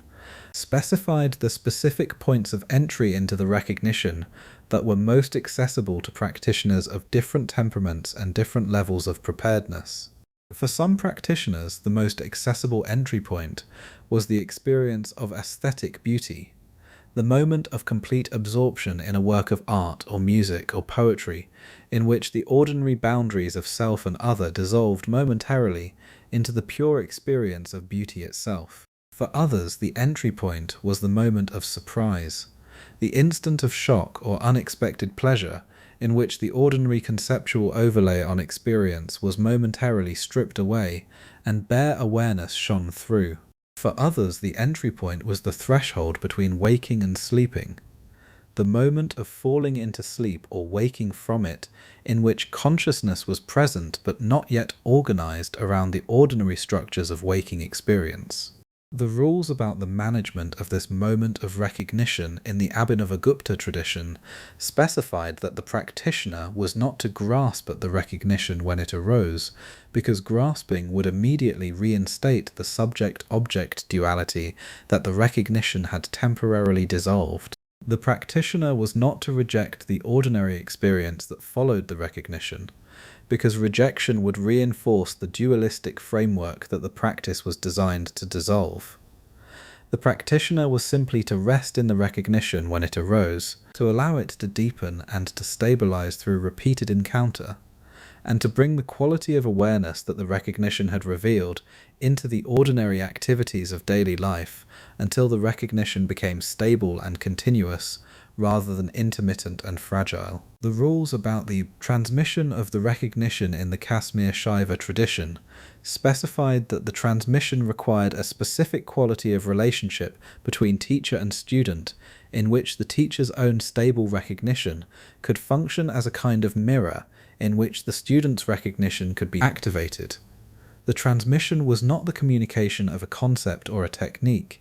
It was the activation of a capacity that the student already possessed but had not yet recognized through the specific quality of the teacher's presence and the specific activities and questions and silences that the teacher directed toward the student in the specific moments when the student was most open to receiving what the transmission offered. The rules about the Tantra of the Kashmir Shaiva tradition specified that the practices of the tradition were not simply techniques for achieving a specific meditative state, but were comprehensive ways of engaging with every dimension of existence, including the dimensions that ordinary spirituality had designated as obstacles, in a manner that recognized their essential nature as expressions of the same awareness that was being sought. The rules about the use of the 5 makaras in the Kashmir Shaiva ritual context were rules about the specific way in which the transgression of ordinary purity rules could function as a vehicle for the recognition of the non-dual awareness that was prior to all distinctions, including the distinction between pure and impure. The consumption of wine in the ritual context was not the abandonment of sobriety, but the recognition that the awareness that knows sobriety and intoxication was itself neither sober nor intoxicated, that the pure knowing that was the actual self was untouched by every state that it knew. The rules about the management of the body in the tantric traditions reveal a specific understanding of the relationship between physical experience and spiritual transformation that was unique to the Indian philosophical world, and that anticipated in many respects the insights of modern somatic psychology and neuroscience. The tantric traditions understood the body not as an obstacle to liberation that needed to be transcended through asceticism and denial, but as a vehicle for liberation that could be used skillfully when its specific energies and capacities were understood correctly and directed toward the appropriate ends. The rules about the management of the Kundalini energy, the specific life energy understood as concentrated at the base of the spine, and capable of being directed upward through specific channels to produce specific transformations of consciousness, were rules about a kind of intentional psychophysical transformation that was the most ambitious and the most dangerous of all the practices that the Indian spiritual traditions had developed. The rules about the guru's role in the tantric traditions were correspondingly the most demanding and the most absolute of any spiritual tradition in the world. The guru in the tantric context was not simply a teacher who provided instruction and guidance. The guru was understood as the living embodiment of the realization that the tradition promised, the direct demonstration that the path actually led to the destination it claimed to offer, and the specific vehicle through which the transmission of that realization to the student occurred. The rules specified that the student was to surrender completely to the guru's guidance, to follow the guru's instructions without question or resistance, and to maintain the specific quality of devotion and openness that allowed the guru's transmission to function. The rules also specified, in the more careful traditions, that this surrender was only appropriate when the guru had been properly tested and found to be genuinely realized, because surrender to an unrealized teacher was surrender to the teacher's own limitations and confusions rather than to the liberation that genuine surrender was supposed to transmit. The rules about the protection of this tradition of transmission against corruption and misuse were specified in elaborate protocols about the conditions under which the most powerful practices were to be transmitted, the qualities that a student needed to have demonstrated before being entrusted with the most advanced teachings, and the specific responsibilities that the student accepted in receiving those teachings. The rules specified that the student who received the most advanced teachings and then misused them, either through personal moral failure or through transmission to students who were not ready to receive them, incurred specific consequences whose severity reflected the specific power of what had been misused. The tradition was serious about protecting its most powerful knowledge from misapplication, because the consequences of misapplication were understood as potentially catastrophic, not in a metaphysical sense alone, but in the specific sense that practices designed to produce rapid psychological transformation in a well-prepared practitioner could produce psychological destabilization, or even breakdown in a practitioner who lacked the preparation that the rules were designed to ensure. And now, with Patanjali's 8 limbs and Abhinavagupta's recognition practices and the tantric rules about the body and the guru and the transmission of the most advanced knowledge of the tradition, we have truly exhausted what a single night's journey through ancient India can accomplish. We have travelled from the political pragmatism of the Arthashastra to the moral idealism of Ashoka's edicts, from the medical precision of the Charaka Samhita to the mathematical genius of Aryabhata, from the radical non-violence of the Jain tradition to the empirical psychology of the Buddhist Vinaya, from the commercial sophistication of the Indian Ocean trade to the intellectual magnificence of Nalanda, from the systematic injustice of the caste system to the liberating depth of the Upanishads, from the 8 limbs of Patanjali's yoga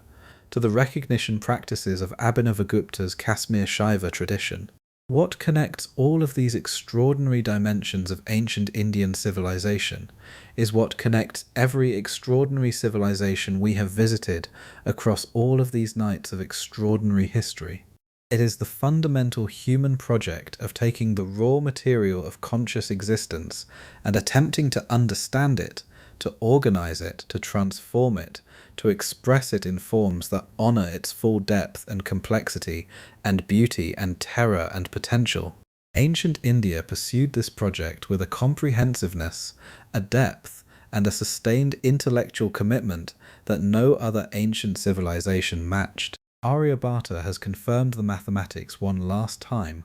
and looked up at the stars with the satisfaction of a man who knows that the universe is ordered and that the order is knowable, and that he has contributed something real to the human project of knowing it. Abhinavagupta has completed the final chapter of the Tantraloka, and has rested in the recognition that the awareness that wrote it, and the awareness that will read it, and the awareness that pervades the night in which the writing rests, are all the same awareness, looking at itself from an infinite number of different angles, without ever being anything other than itself. And you, having travelled through 4,000 years of one of the greatest civilizations in human history, are finally at rest too, under the same stars that the ancient Indians studied and named and calculated and wrote hymns to and understood as the expression of the same consciousness that they were seeking in the depths of their own experience,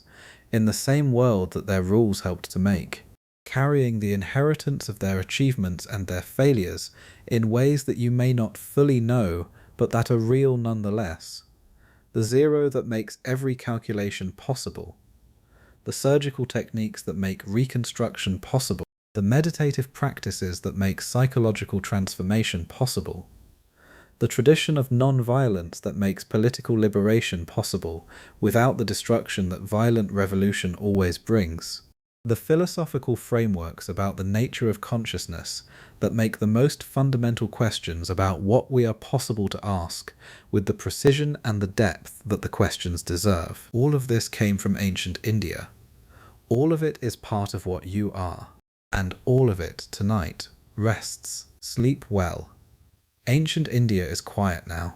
The extraordinary rules that organized one of the greatest civilizations in human history have finished for this night. The rest that all of them in their different ways were pointing toward has finally arrived. Sleep well. Sleep deeply. The questions will be here in the morning. The rules will be here in the morning.